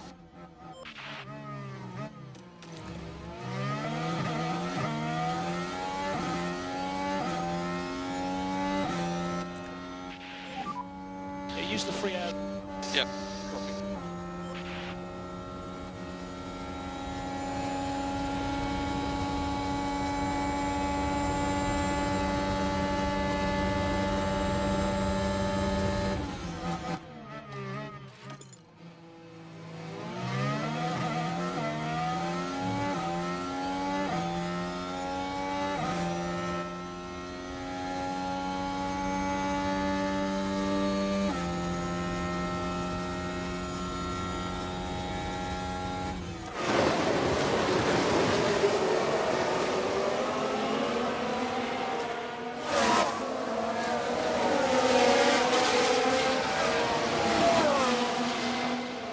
Max trying to box us in then. Sweet. Keep doing what you're doing. P7 for now. We can just focus on charging the pack.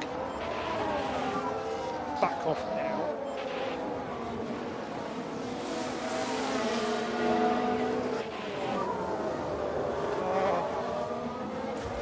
Keep pushing.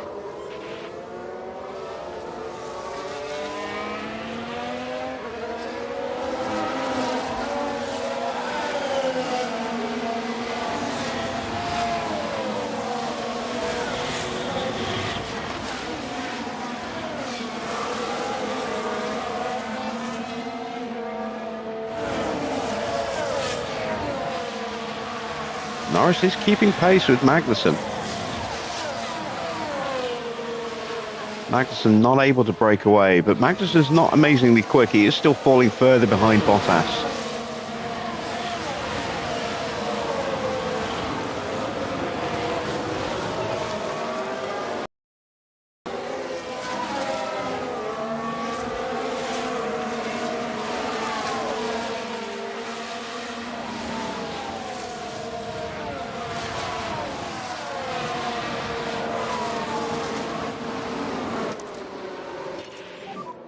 Bring the pack up.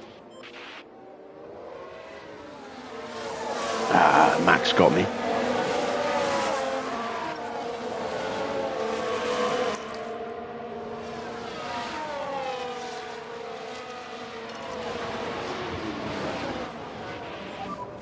Okay, push. Let's go.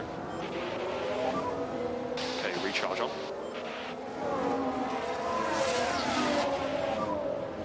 So slow.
Let's go recharge on.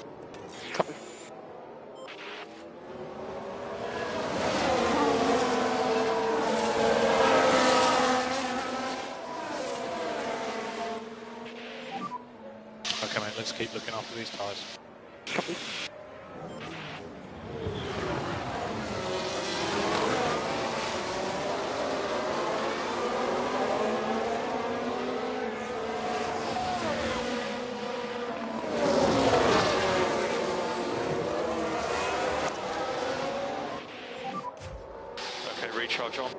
Copy.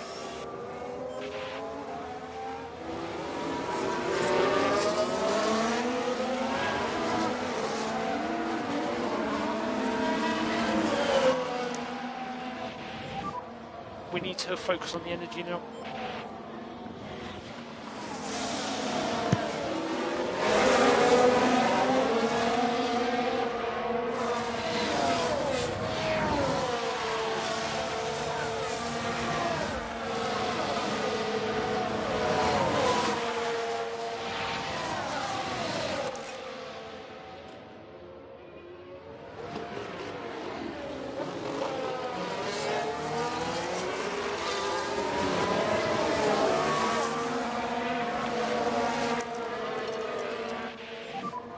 Overtake is available.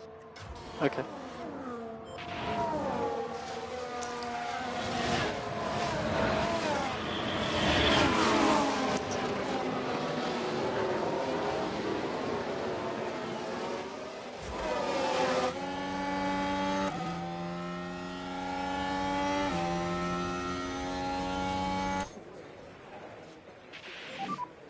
And energy is available. Yep.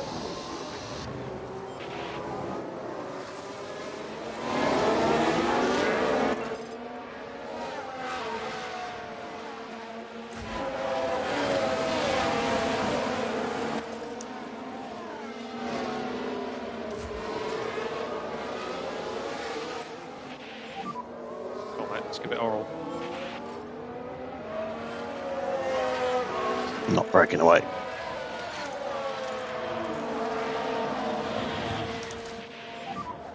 Let's look after these tyres. Recharge on.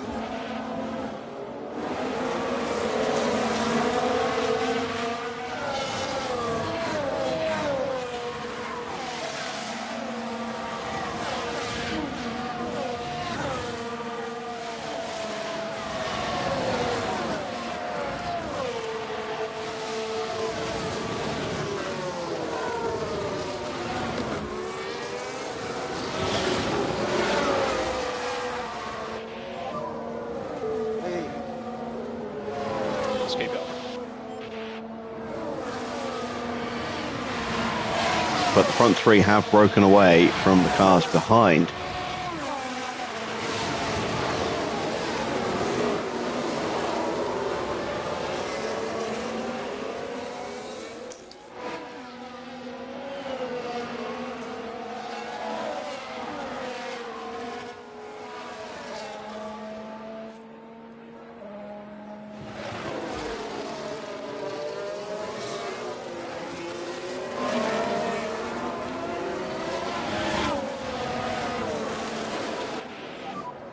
Keep going.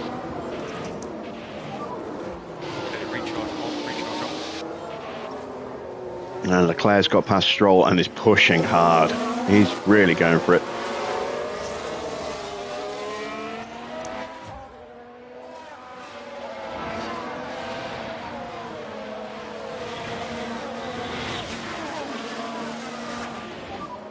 Energy's good. Copy.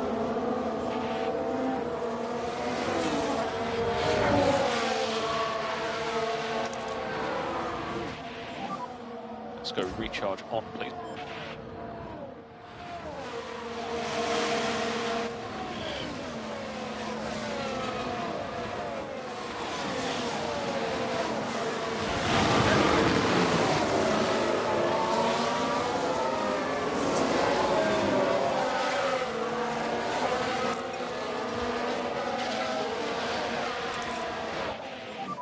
And there goes Albon. I had a feeling he was going to be boxing soon.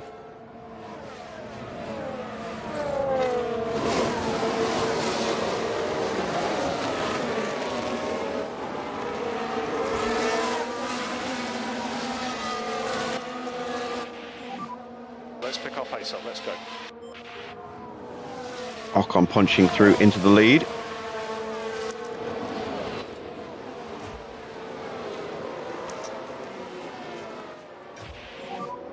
Use energy. Copy.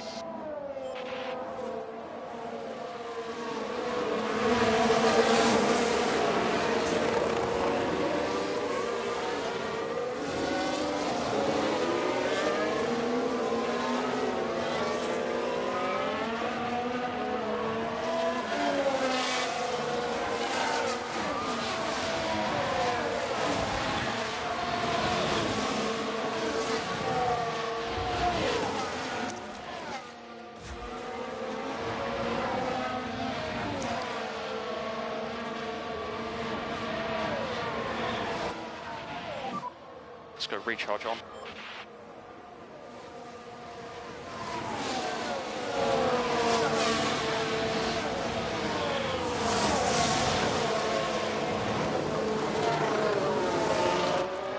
And my tyre wear is almost repaired back to where it should be.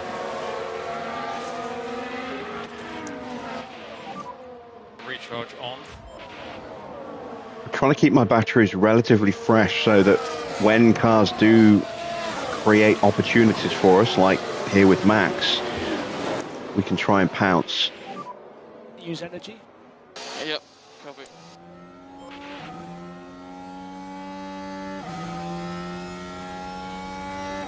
Max just got the DRS. Need to focus on getting the pack up. Copy.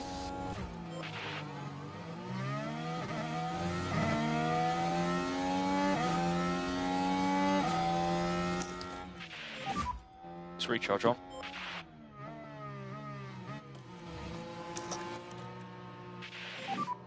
And you are free to use the energy when you want. Copy.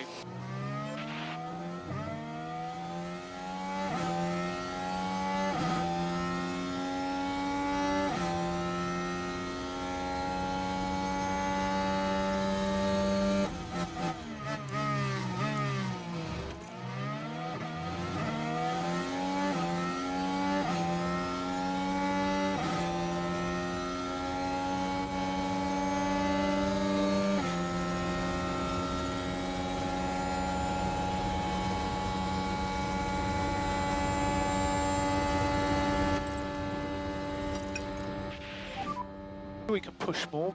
Yep.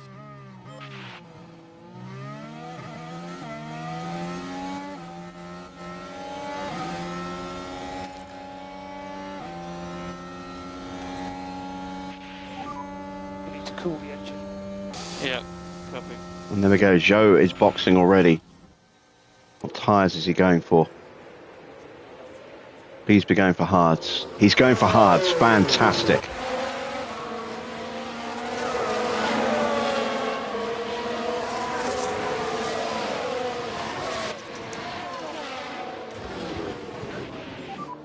Focus on bringing the pack back up. Copy.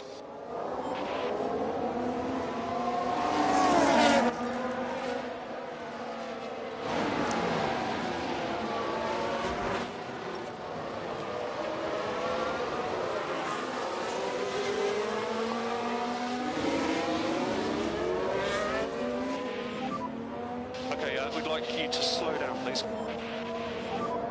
Recharge on.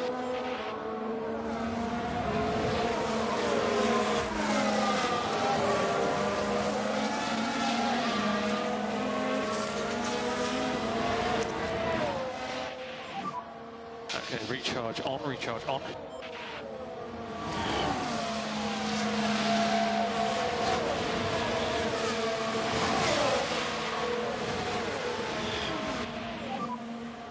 Wow. Just keep going.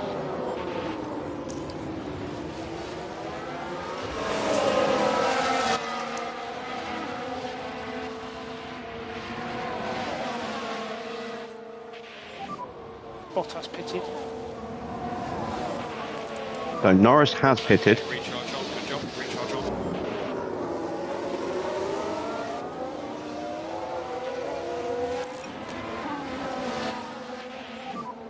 Recharge off.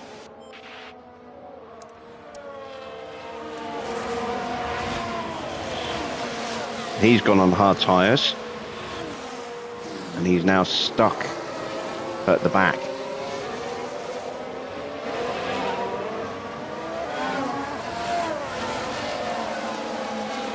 Ocon's going to be boxing very soon. Leclerc's still got a bit of life in his tyres.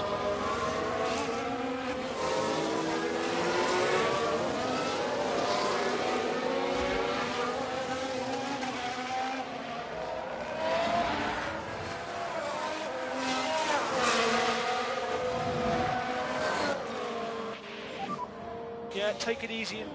Yeah, copy.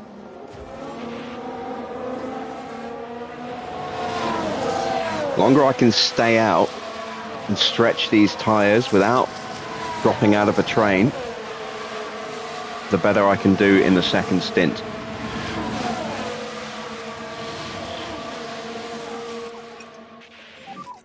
Save fuel. Yeah, copy. Normally be very aggressive around this track, but I'm trying to be conservative, trying to be tactical. Ocon boxes.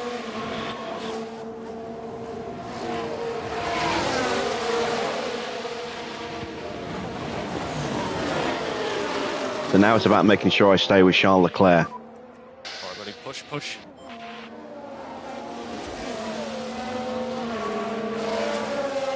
Oscar's still in this train as well. By keeping the field bunched, it's kept Oscar in play.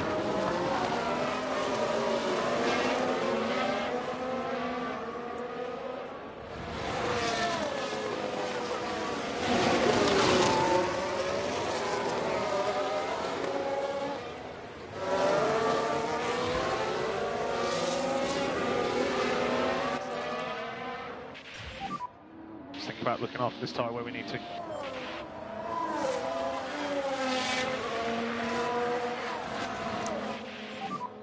We can just focus on charging the pack. Yep, copy. You've got energy. Copy.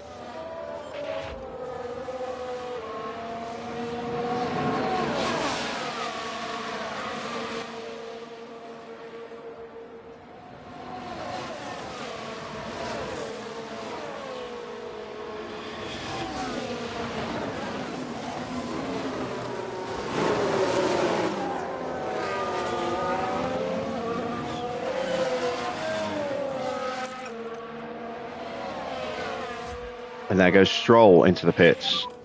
Okay, so Stroll has boxed.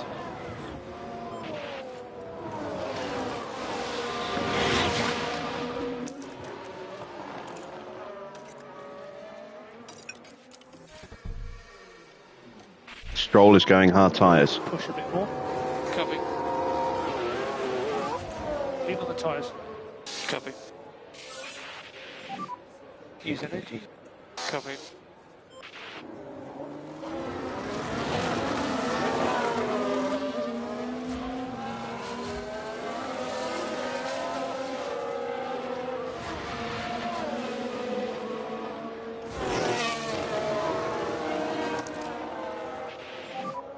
Bring the pack up. Yeah, copy.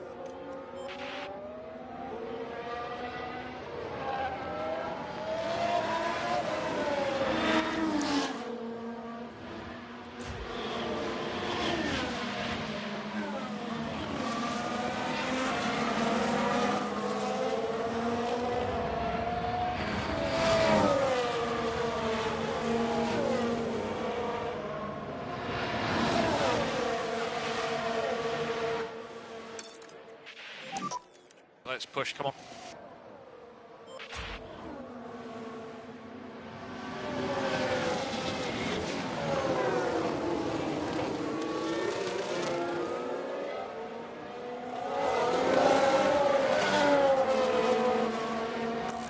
Now I'm wary of the threat of Zhou, who is setting very quick lap times.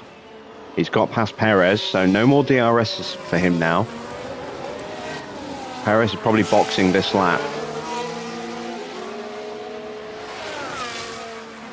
There he goes, into the pits.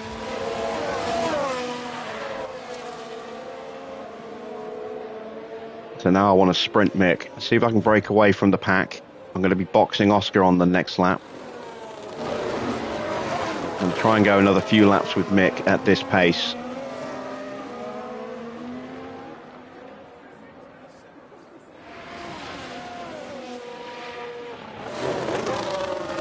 There we go, I've dropped Charles.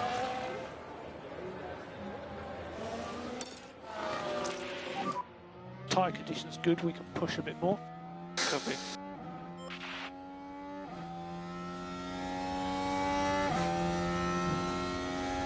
Ah, Charles got me back. Just lost too much time in the mid-sector. But Max has been dropped.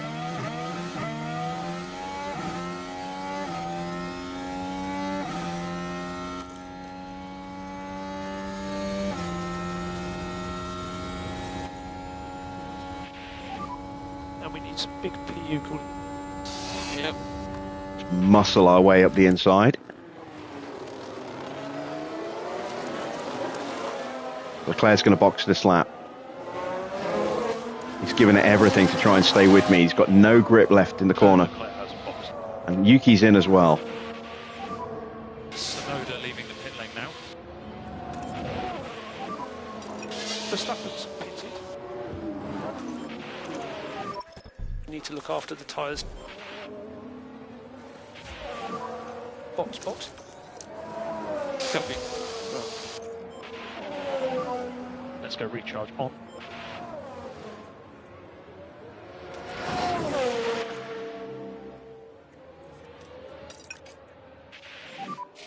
Okay, so let's look after these tyres.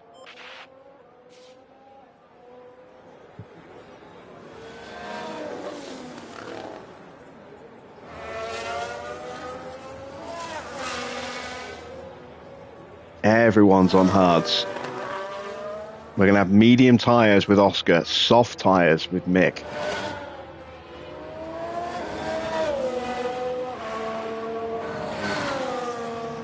Ewan and Derek, long time no see.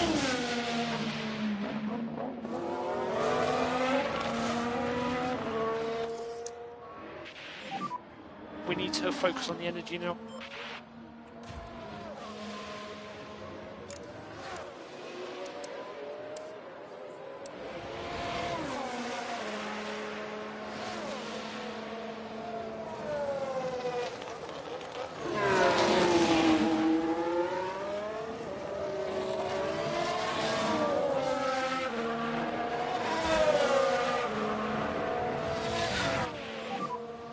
Oh, it's the pit lane. Copy that.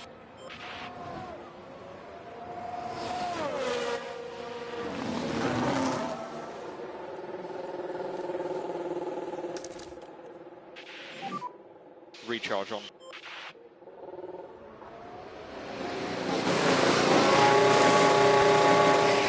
Yeah, not a great stop, 2.4.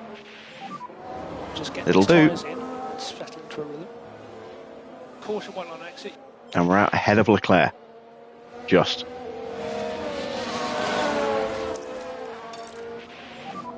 Focus on bringing the pack back up. Not for very long.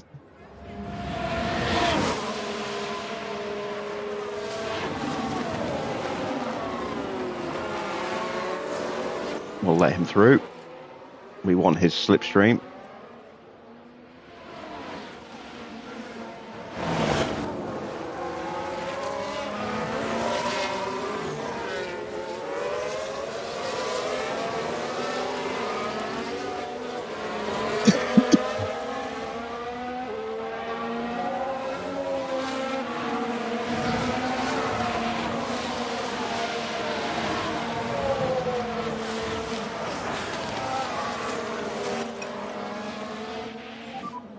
Slow now.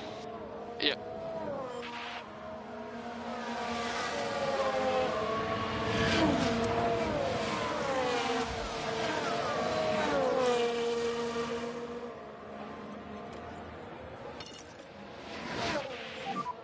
So take it easy. Copy.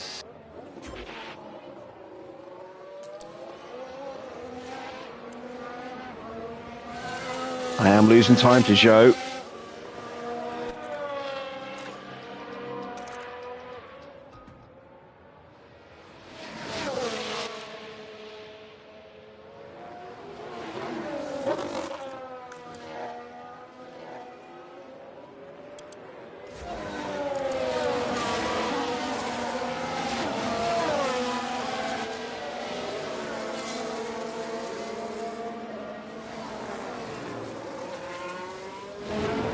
Evening, Sean.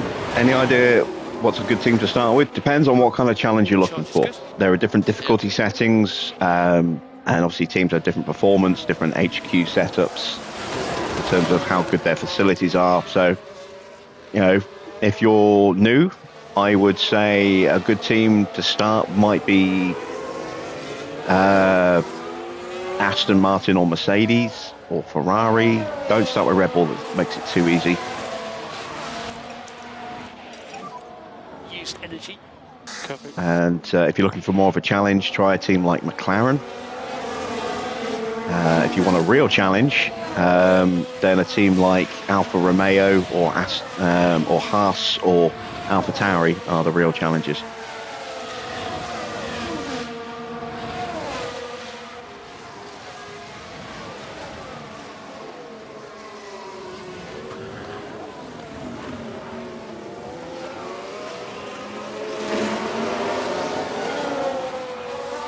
I'd say it's pretty even between Alfa Romeo and Alfa Tauri as to who's the hardest. In terms of, you know, where their car sits on the grid, their driver lineups. Haas have a good starting car, but their facilities are really bad. So they can be a struggle once you get past those first couple of races.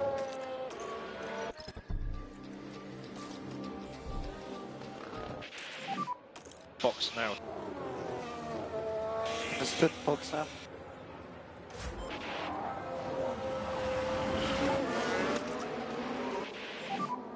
No saving required. Copy.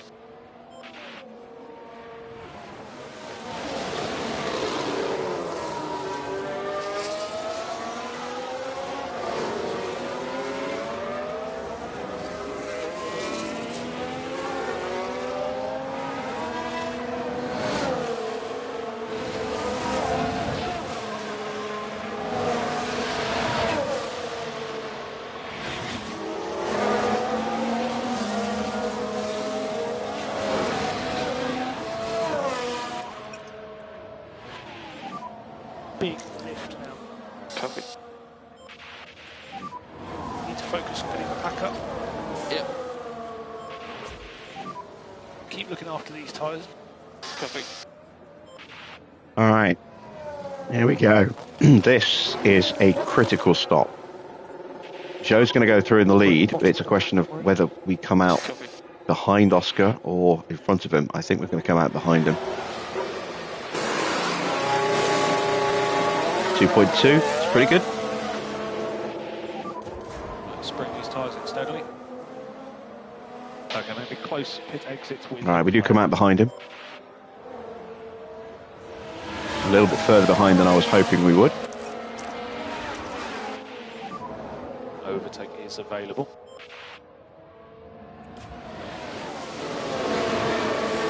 But on soft tyres, we should be able to close that gap pretty quickly.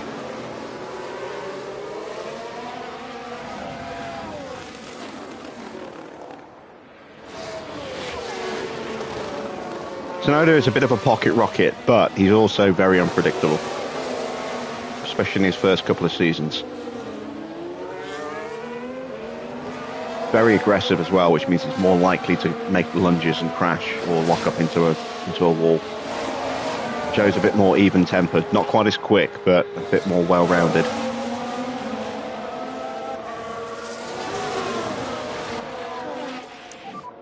You've got energy when you feel it's on. Copy.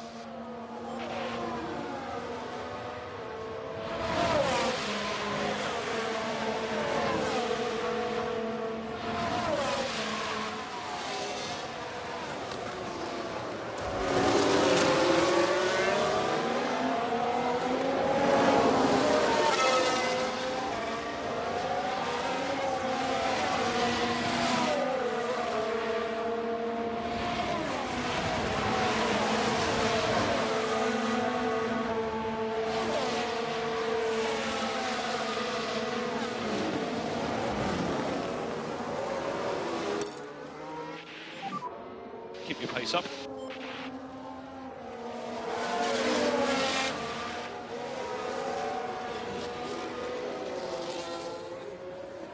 Oscar can develop nicely if you put in the time and effort. I've got him up to an 87 right now, overall. This is my 4th season, and I've only had him for 3. I didn't have him in the first season. So I spent 3 years developing him. Got him up from a 74, 75, I think, when I signed him. Maybe a 76. He's now an 87. Put the work in, you can get results with him, but it can be tough going.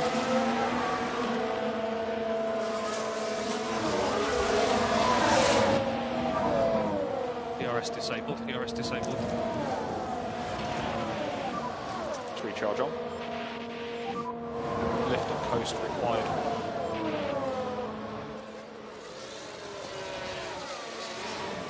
Yeah, Joe starts at a higher rating, and you had him from day one, so you had him in a high-spec facility early on. I didn't have that with Oscar.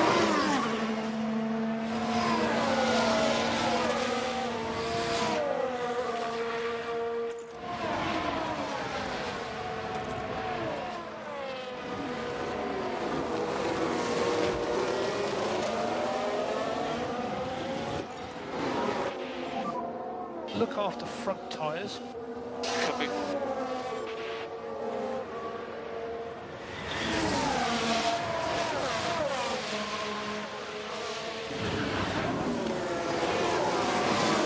Pretty much, yeah. Oscar is always going to be slower than Norris, because Norris has got such a jump in stats compared to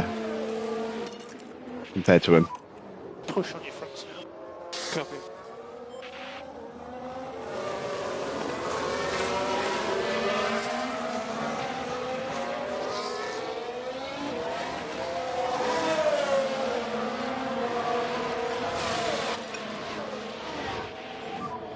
Come on.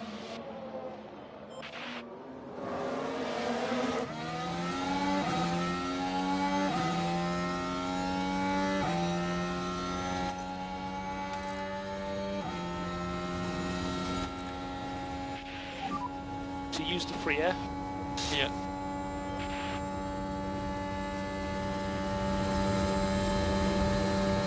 Even Daniel.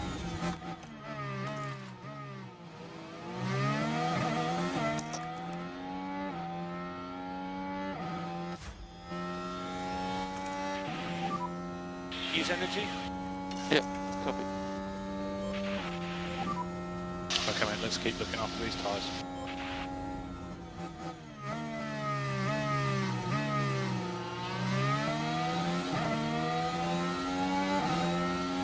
I maintain the best engineers to start the game with are Ben Michel from Aston Martin and Josh Peckett from Alpine.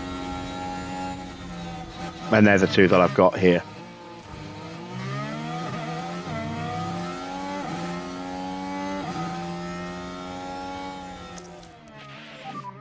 We can just focus on charging a pack.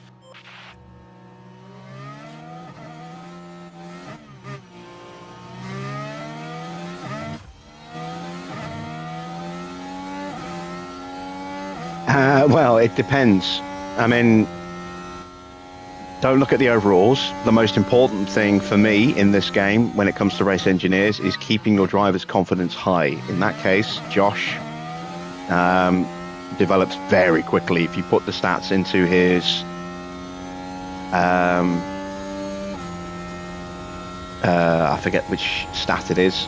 It's the third one, the one that basically mitigates losses that drivers suffer in terms of confidence when they get overtaken or make a mistake, and boosts their confidence when they get a successful overtake. Composure, there you go, thank you. Josh has a very good starting composure, and he levels that up very quickly because he's young.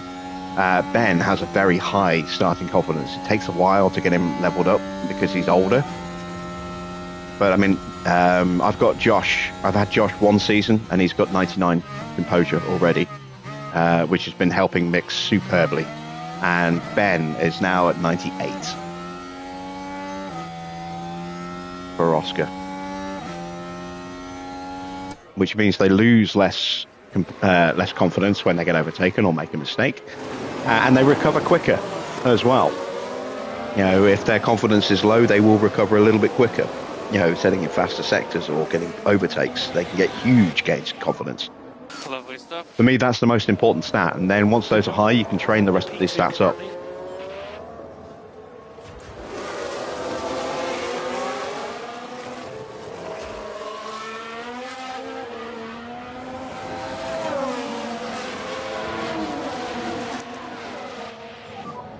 Use energy.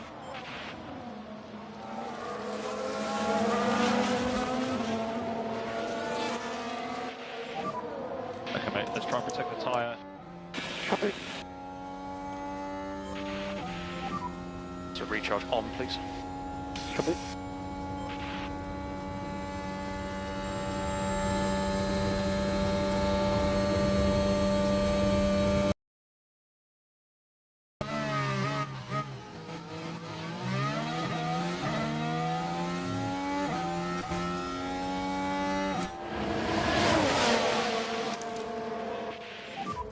Bring the pack up.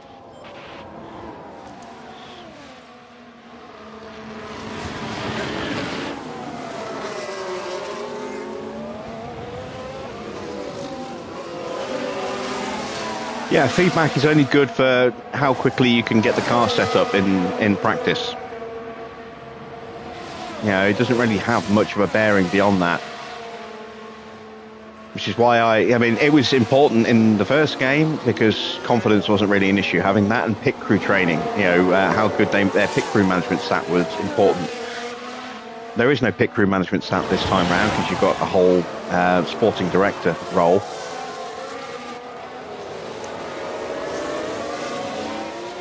I say the important stat is the composure stat this year. We need to focus on the energy now.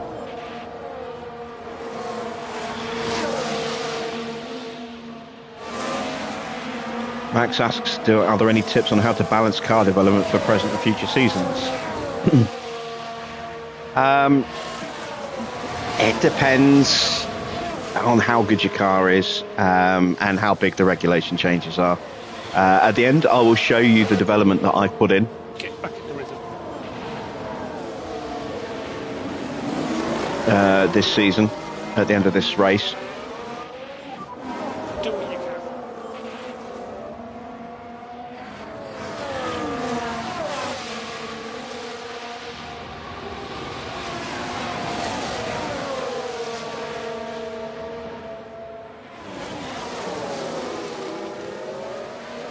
Right, still a 3-second gap. Oscar does have tyres to play with.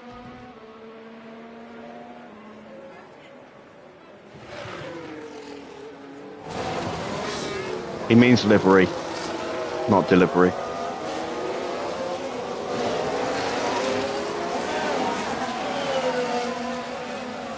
Yes, this season I have gone over the cost cap, just. I've gone over the cost cap the last 3 years in a row.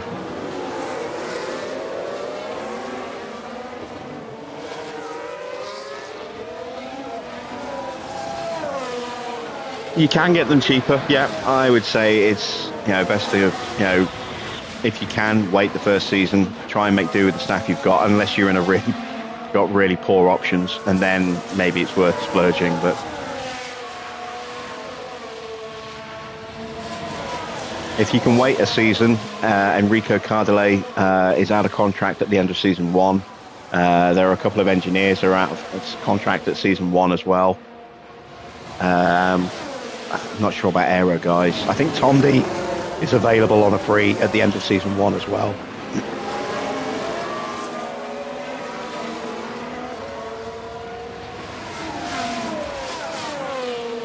I was only Lee asks me this every stream. I keep telling you the same answer over and over again.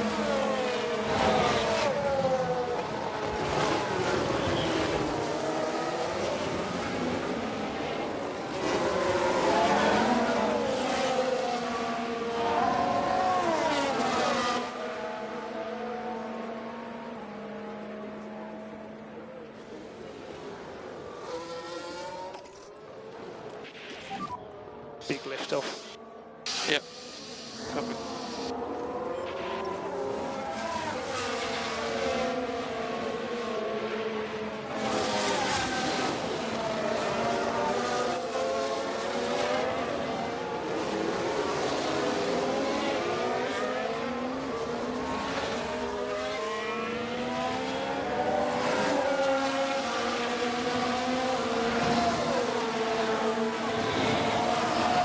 I started to try and bank a little bit of fuel just so that we can go on the offensive in the last 10 laps or so. Batteries are almost there. Tyre life is good. We do need to start taking control of the pace of this chasing pack so we can start going after Zhou. Have a look at tyres. Zhou's tyres definitely a bit spongy compared to us in the chasing pack here.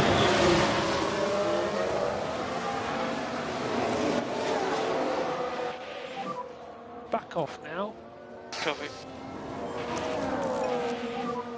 And recharge on, recharge on. 15 laps to go.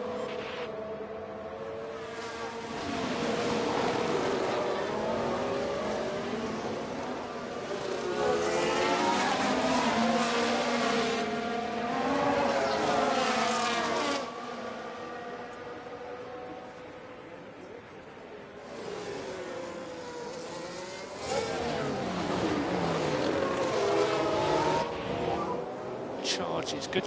Copy.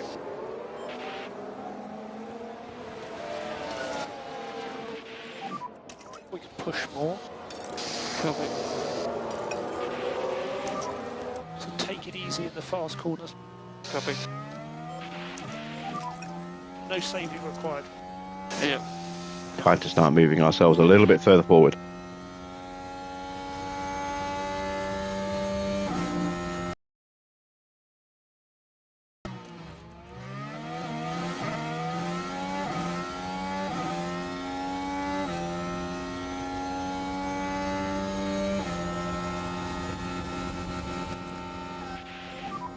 We need some PU cooling.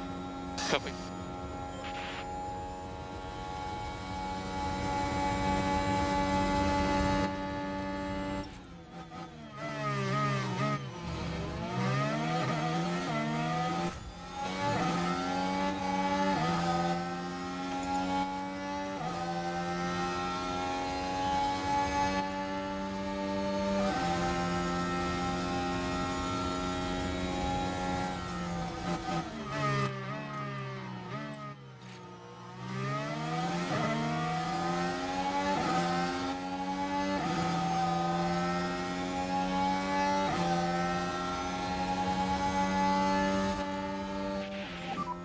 Okay, mate, and let's cool the car.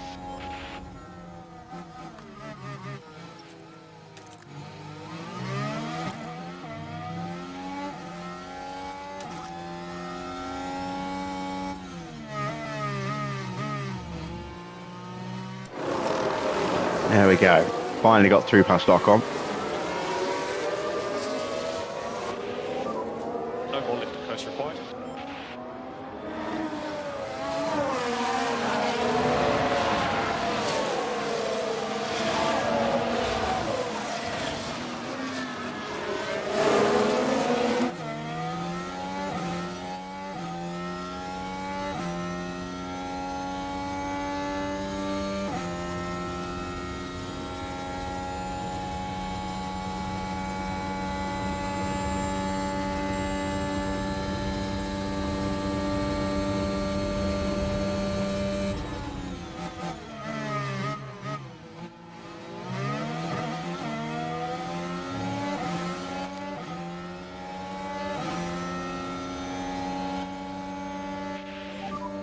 Cool the car.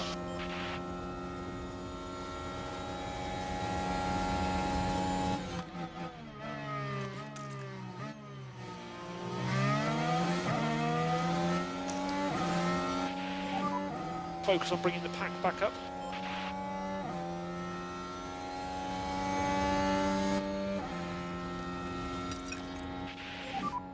Let's pick our pace up. Let's go.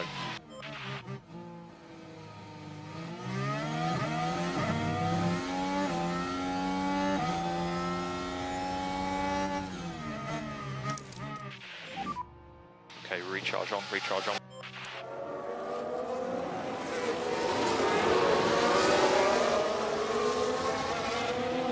Right. Now we should be in a solid position.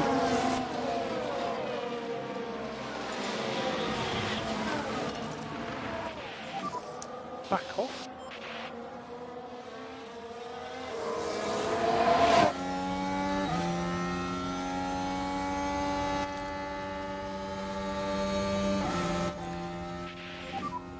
Okay, so let's cool the car now. Come on, Mick, get the move done.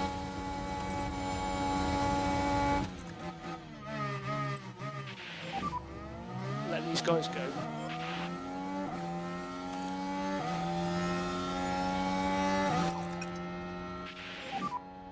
Okay, we need some more lift and coast, please, and a bit more in each zone.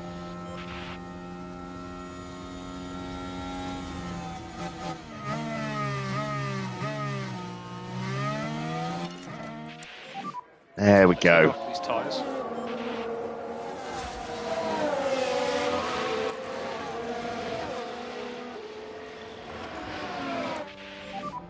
Need to defend that.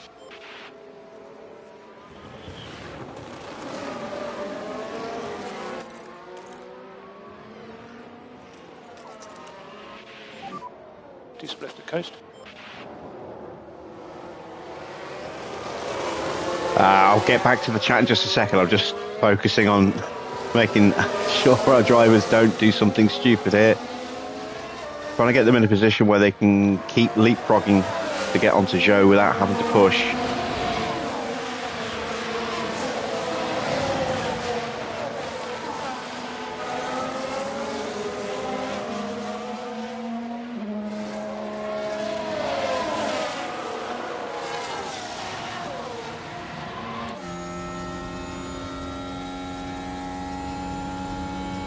There we go. Need to focus on getting the pack up. Interjected himself. All right. Overtake available. Just think about looking after this tyre where we need to. Right, let's have a look. What have I missed? Can't find a team. Want to stay with get forward, change all the time. Yeah, Alpine aren't too bad. They've got a strong opening budget, so you can build them up pretty quickly.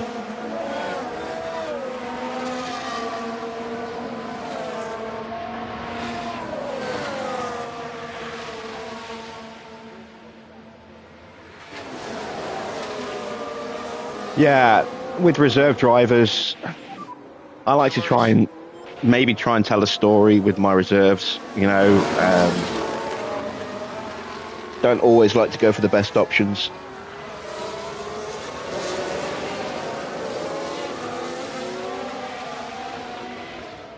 I think it just, you know, makes the game too easy if you're just getting the best drivers in all the time. I mean, with this series here, we deliberately put extra regulations in to make sure that the game wouldn't be easy.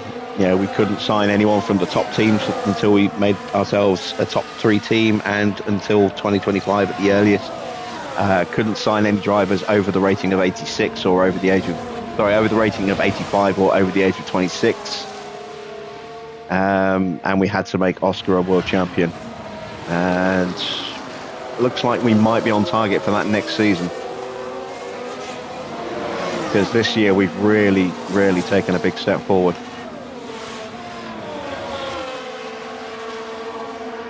Right, we've hunted down Joe with about 10 laps to go. F1 Manager has no season limit. No, it does not. No, you can go as many years as you want to.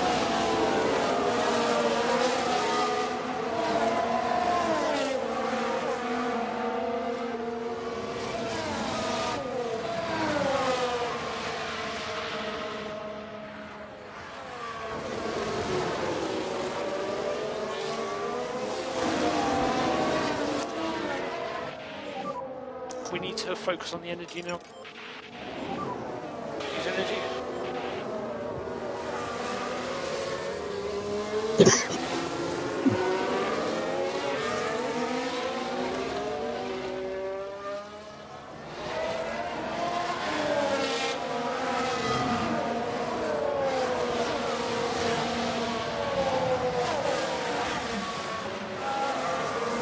Leclerc's making a push to try and take the lead. Trying to sprint away from us.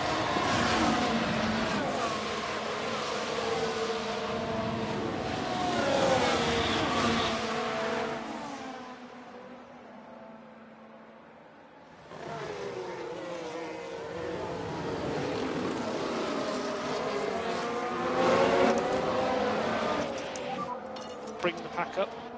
There we go. Close the gap back down. So focus on bringing the tyres down.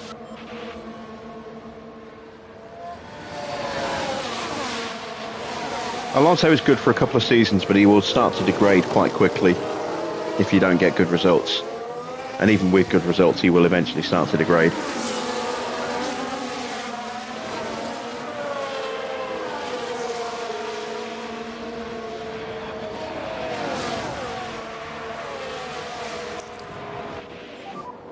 Recharge on. Copy.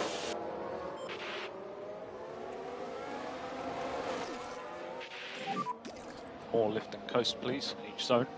Copy.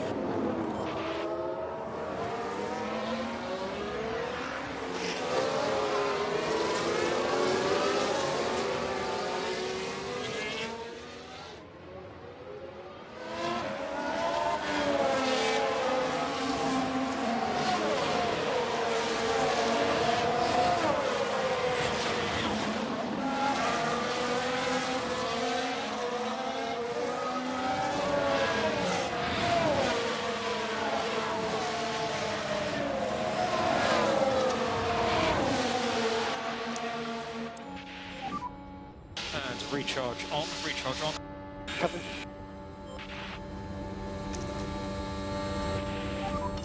Recharge on.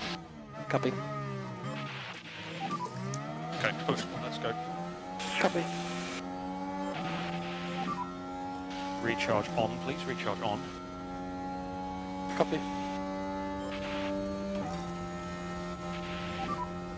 Okay, we'd like you to slow down, please. Copy.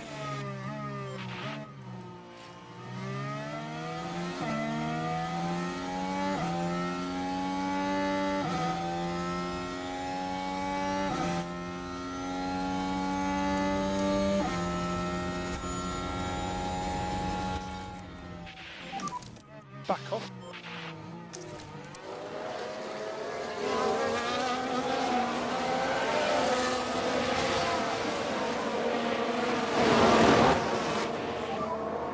Recharge on, please. Copy.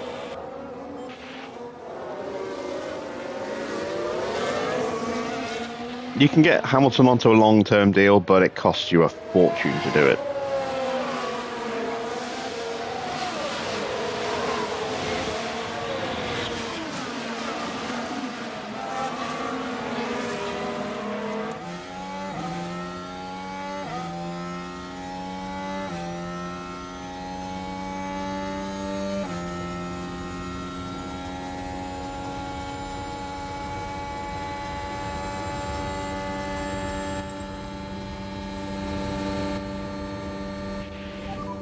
Take some free air.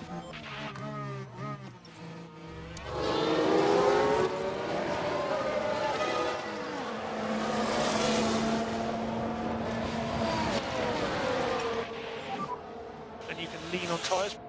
Yeah. Copy.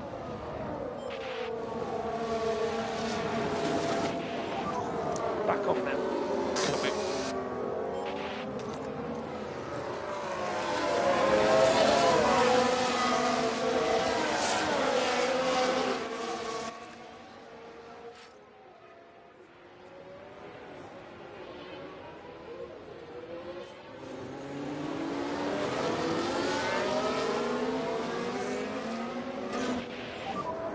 Charged. Good.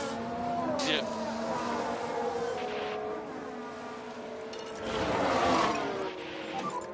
Comfortable to push. Copy. Got energy. Don't lose the place. Get back in range.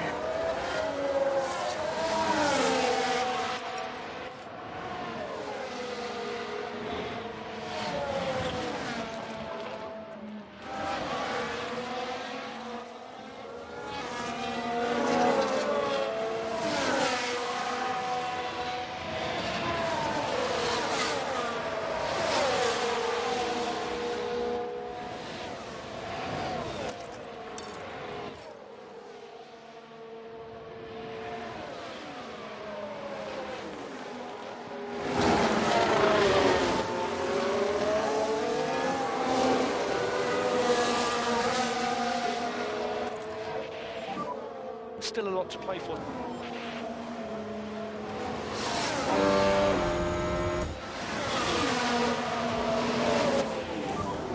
6 laps remaining. Yeah, copy.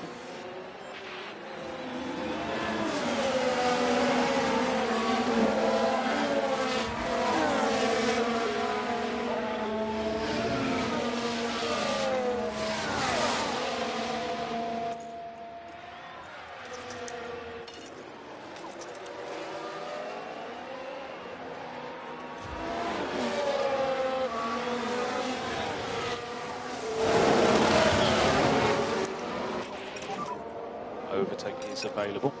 Copy. Alright, ready, push, push. Copy.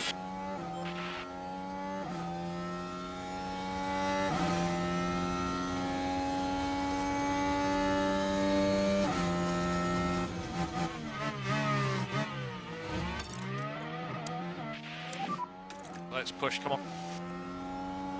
Copy.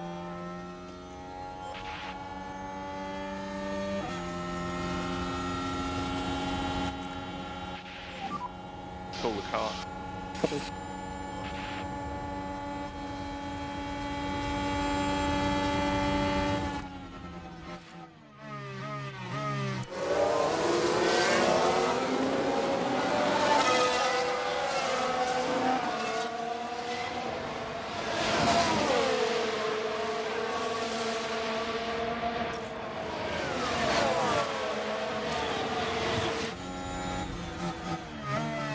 This is the lap we go for it with Mick. Come on, buddy, keep pushing. 5 laps to go. You're good to push on the tyres. Copy. No saving required. Copy.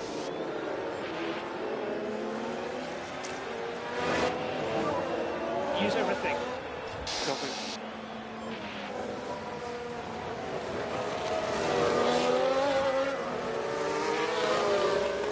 Come on, break away, break away, break away.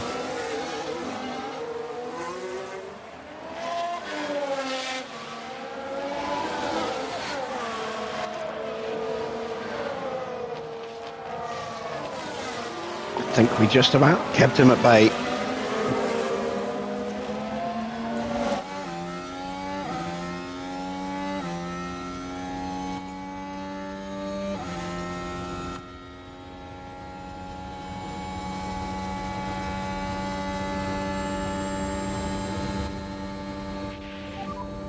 Work on your PU cooling. Copy.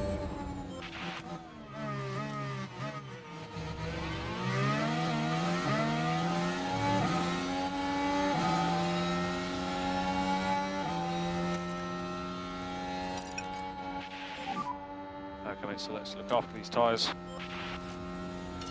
There's the fastest lap, that's what I was going for. Okay, mate, let's try. Now, can I get Oscar on the podium? 4 laps to go. Copy. So recharge on. Focus on bringing the pack back up. Copy. We need lift to coast. Copy. Yeah, I would like drivers to be approached by other teams. I'd like your staff to be approached by other teams as well. Have that kind of more active market rather than you just going, I want you. I'm not going to come. I'll offer you this much more money. Yeah, okay, I'll come.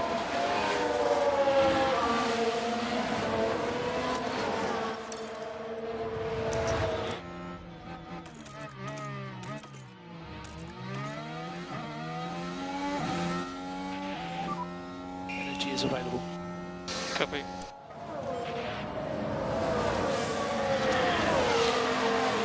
I'm glad you're enjoying the race, Arnie. I am too. Need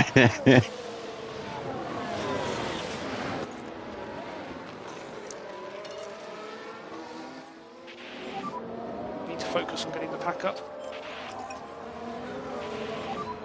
Big lift.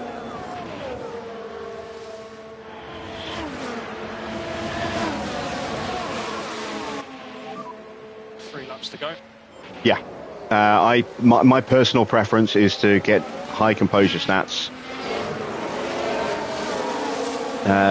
with your engineers, and then you can work on the other ones. Come on.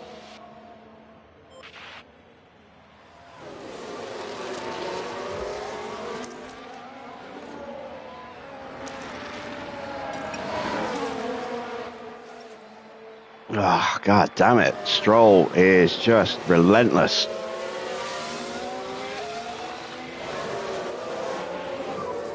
And energy is available. Schumacher is going to come under pressure.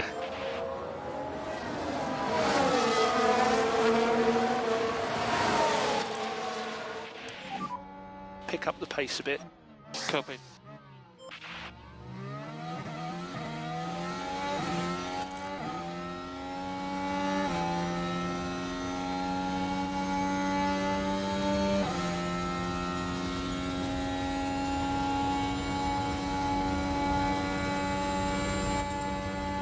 No, I changed it to neutral.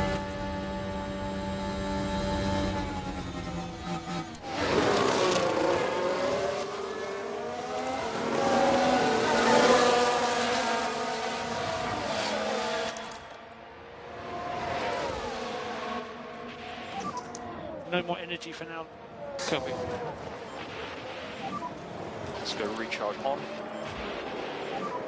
Slightly bigger lift and coast in all areas, please. So 2 more laps to go. We can just focus on charging your pack. Copy.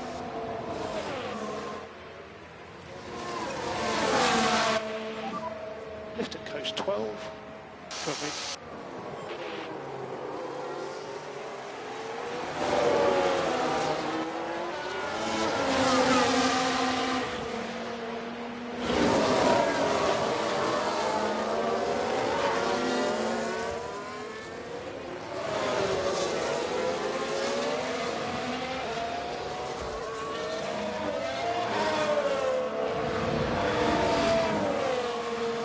You are not going to deny me, Charles Leclerc.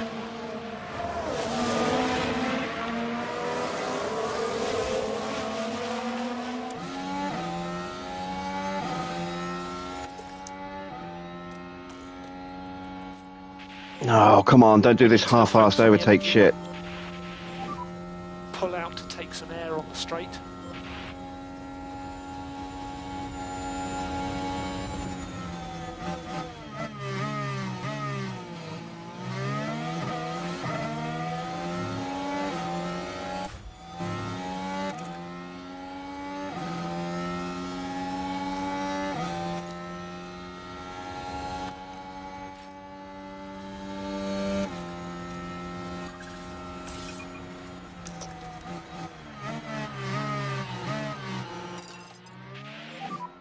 Let's go and get him.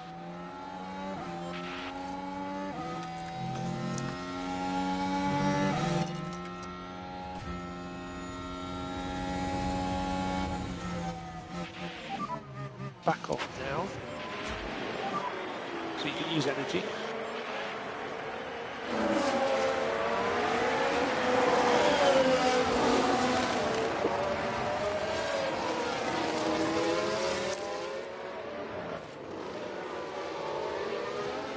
I am going to win this race.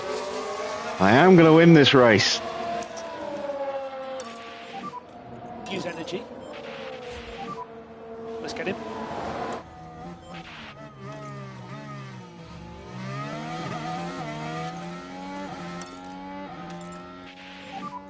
Let's pick our pace up, let's go. Copy. Okay, and let's cool the car. Copy.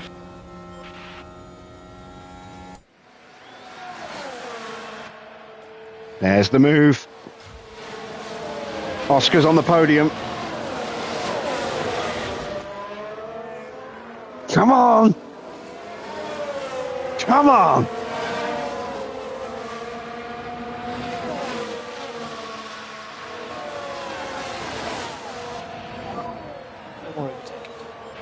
Oh.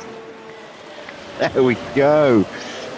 We got that elusive second season win. And we got a double podium out of it as well. We managed to get Oscar onto the final step. First over the line. Whew. And that is Schumacher's first win for the team. Is victorious here today.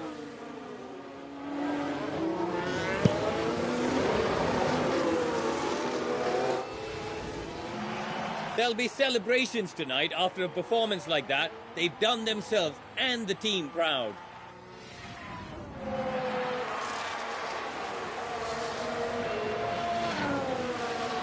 And with Yuki Tsunoda down in 7th and Norris in 17th, has that sewn up the Constructors' Championship? We've scored so many points tonight, and McLaren have only scored 6. We have scored 26 plus 15, 41. We scored 41 points against their 6.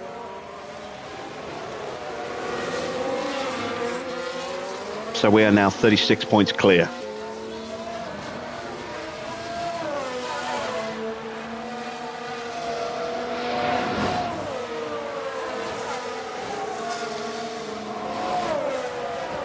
And I'm so pleased for Mick to get his first win. He's been so consistent in these last half a dozen races or so. Like I said, 3 podiums, well, like 2 podiums and a 4th place in his last 3 races Mick before tonight. Drive, definitely worthy of praise today.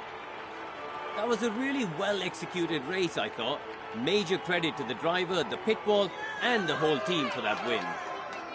The team has been waiting patiently there, and you can see just how much it means to each and every one of them. And it really comes as no surprise to see the Schumacher name up in lights. There's further delight for the team as they get to see both drivers up there together. And there's not much that rivals the Las Vegas Grand Prix when it comes to the podium presentation.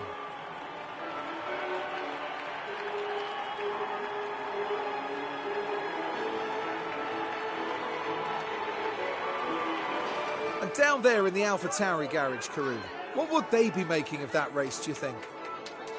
I doubt they could be much happier. A win and a podium place. What a great way to round out the weekend. Well, everyone, that's all from us here in Las Vegas. Formula One has almost reached its conclusion this year. Meet us next time in Abu Dhabi, between the desert and the sea, for an enthralling finale.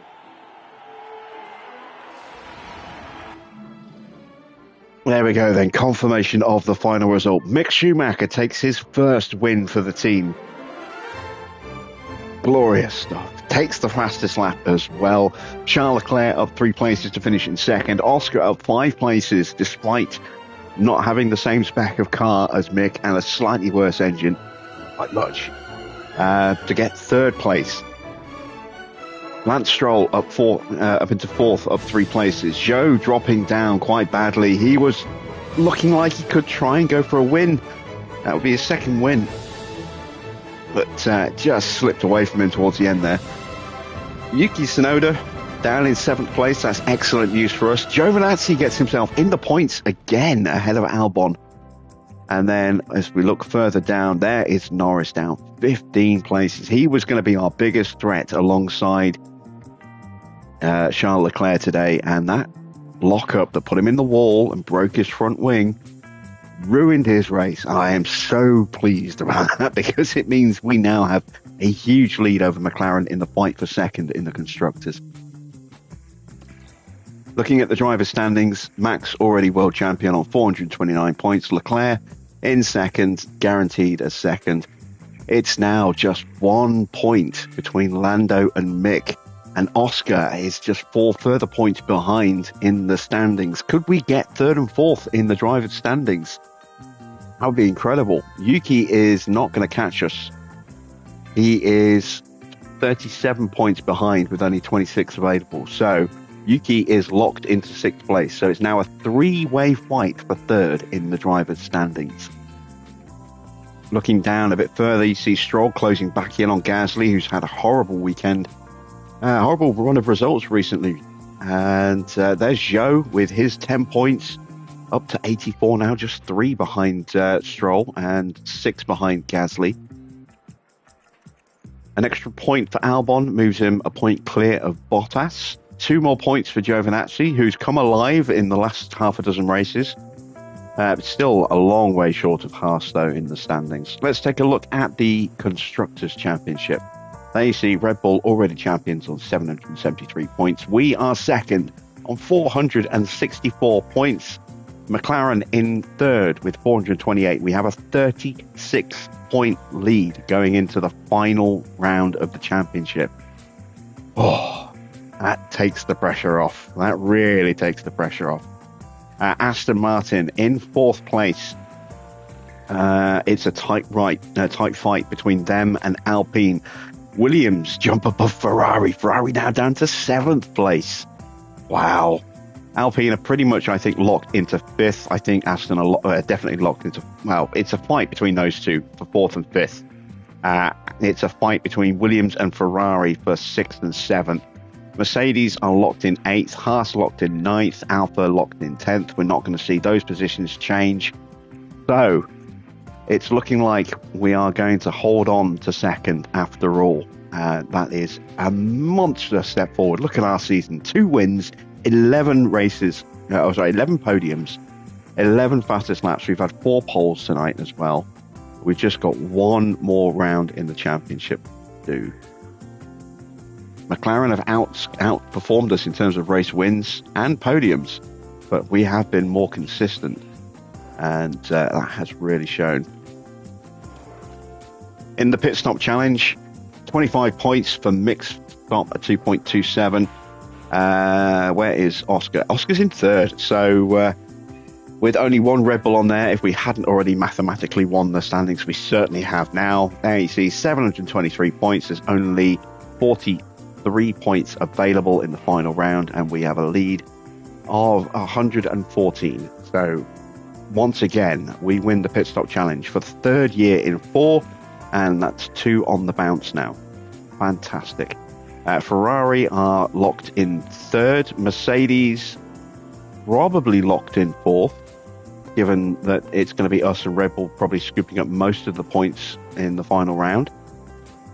McLaren probably locked in 5th. Alpine have got a sniff, but it's unlikely. Aston locked in 7th. Alpha in 8th.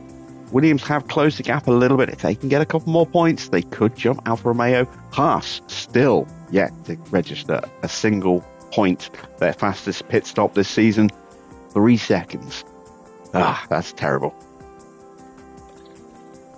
Now you see our 2 stops, and let's have a look at the report cards for our drivers. So, starting with Oscar, 14 successful overtakes, 30 failed, although we did keep him in a very defensive higher mode for a long time, which is why he didn't get those overtakes. So I'm not worried about the failed overtakes here. Very good in defense, 21 successful defenses, only 11 failed. Let's take a look at the race winner Mick. 13 successful overtakes, 17 failed. Again, ran defensively with his tyres for a long time, so not too worried about the lack of overtakes. 28 successful defences, only 10 failed. It's been a mighty afternoon for both of our drivers and a well-deserved double podium. And we also got some extra experience for Ollie as well. 29 laps in and free practice 1.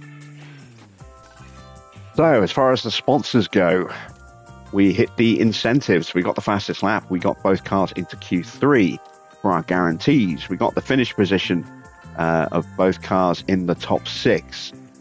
We got both cars in Q2, and we qualified 2 in the top 10.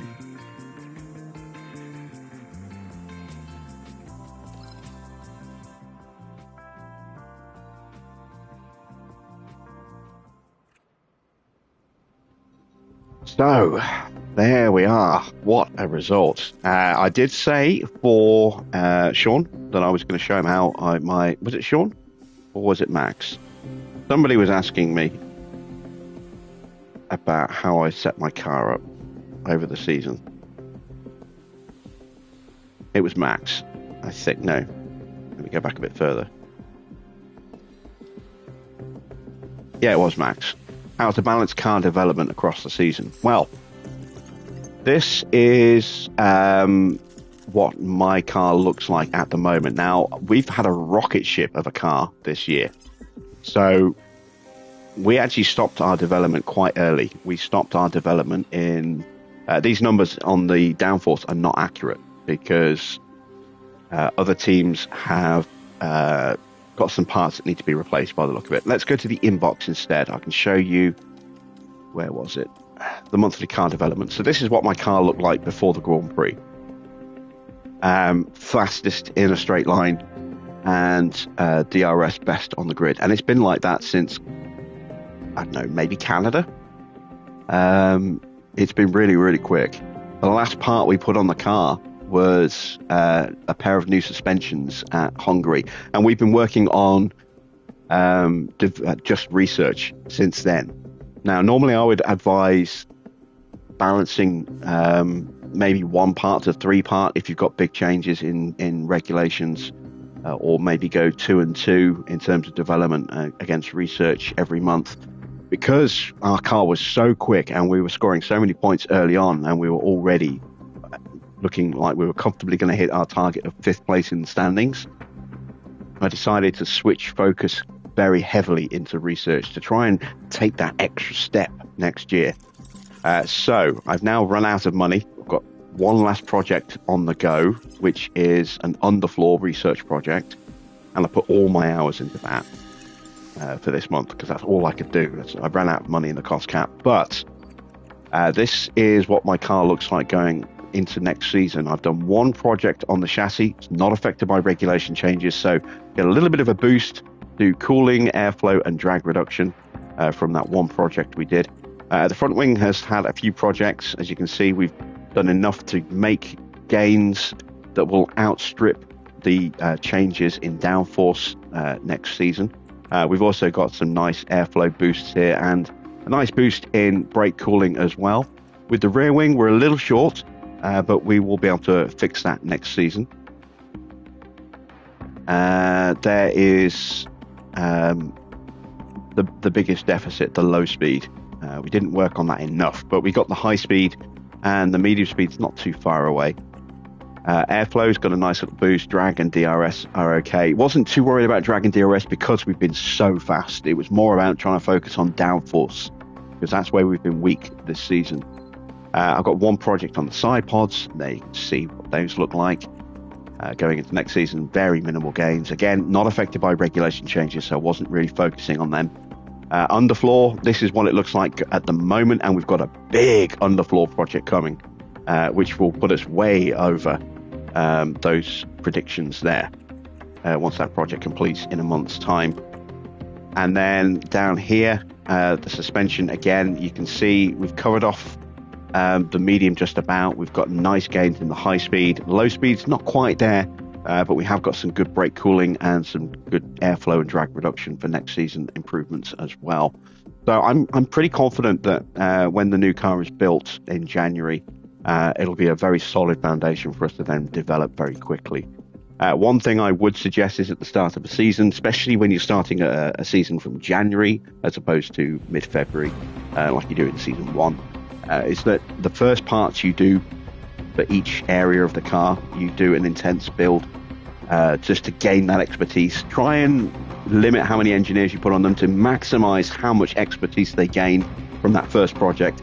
And then every project from then on, you can look at just doing standard, normal projects. Don't rush them, just unless you absolutely have to, just go normal development. And the gains they will have made from that first project will translate into good performance gains with normal projects going forward on those parts. But that's how I set my car up. What's the best sporting director? If you're on a budget, then I would say Perone from Alpha Tauri is a good starting one. Let's flip the ratings. No, Marco Perone. He's a good starting one. He's youngish, has a decent starting rating. Ron Meadows and Jonathan Whitley are obviously the best. Laurent Mekies is right up there as well. Alan Permain's not too far behind. We picked up Permain because he was out of contract, and he was a nice improvement from Perrone. But we did have Perrone for a while, and we couldn't go for Ron Meadows or Jonathan Wheatley or Laurent Mekies because of the regulations that we imposed on ourselves as part of this series. But yeah, someone who's got a good, solid rating and is young is always a good bet because they will develop quite quickly. And then these are my engineers. So there you can see that is Josh. He hit composure 99 very early on this season. He developed very, very quickly. So I'm just focusing him on his communication and feedback skill now, and getting those up as good as I can. And that is Ben. There you can see, again, his communication and feedback are pretty good, but I'm still working on his composure stat to get that to 99. And when that goes to 99, I'll focus purely on feedback and communication. And it really does have a big impact on how your drivers can perform. Speaking of the drivers, there you can see the ratings I've got mine up to. Mick's only been with us for 2 seasons now. Oscar's been with us for 3. That's Oscar's baseline stats there. So you can see we've kind of flitted around working on things like his control, his his pace stats, trying to work on his smoothness a little bit, but focusing more on his pace stats again at the moment, just to give him that little extra competitive edge in terms of speed. Same for Mick. We've kind of bounced around a little bit with Mick, but we're back on developing his pace because his cornering stat is starting to lag a little bit behind the rest. So trying to boost that up a little bit more. But that's what my drivers look like. And Ollie has been with us for 1 season, and we've got him up to that. So when we do eventually put him in the car, he will be a little bit of a beast. My aero guy, Dirk de Beer, again, picked him up on a free contract. Probably going to be replacing him with Diego Tondi at the end of the year. Tondi's going to be available, I think. And I got Dan Fallows in from Aston Martin as my technical director. We've had him since day 1, I think. Or was it year 2? I can't remember if it was year 1 or year 2. I think we signed him in year 1. I think Jody only had 1 year. I can't remember if Jody had 1 year left on his contract or not. Again, we had rules that said you couldn't break contracts unless they were going into their final year. So that is my team. That's how we've done. There is our final race of the season, which will be tomorrow night, usual time, 8 p.m. Until then, that's it from me. Thanks for watching. I hope you've enjoyed tonight's epic fight and eventual win and double podium. I certainly have. And I'll be back with some more F1 Manager very soon.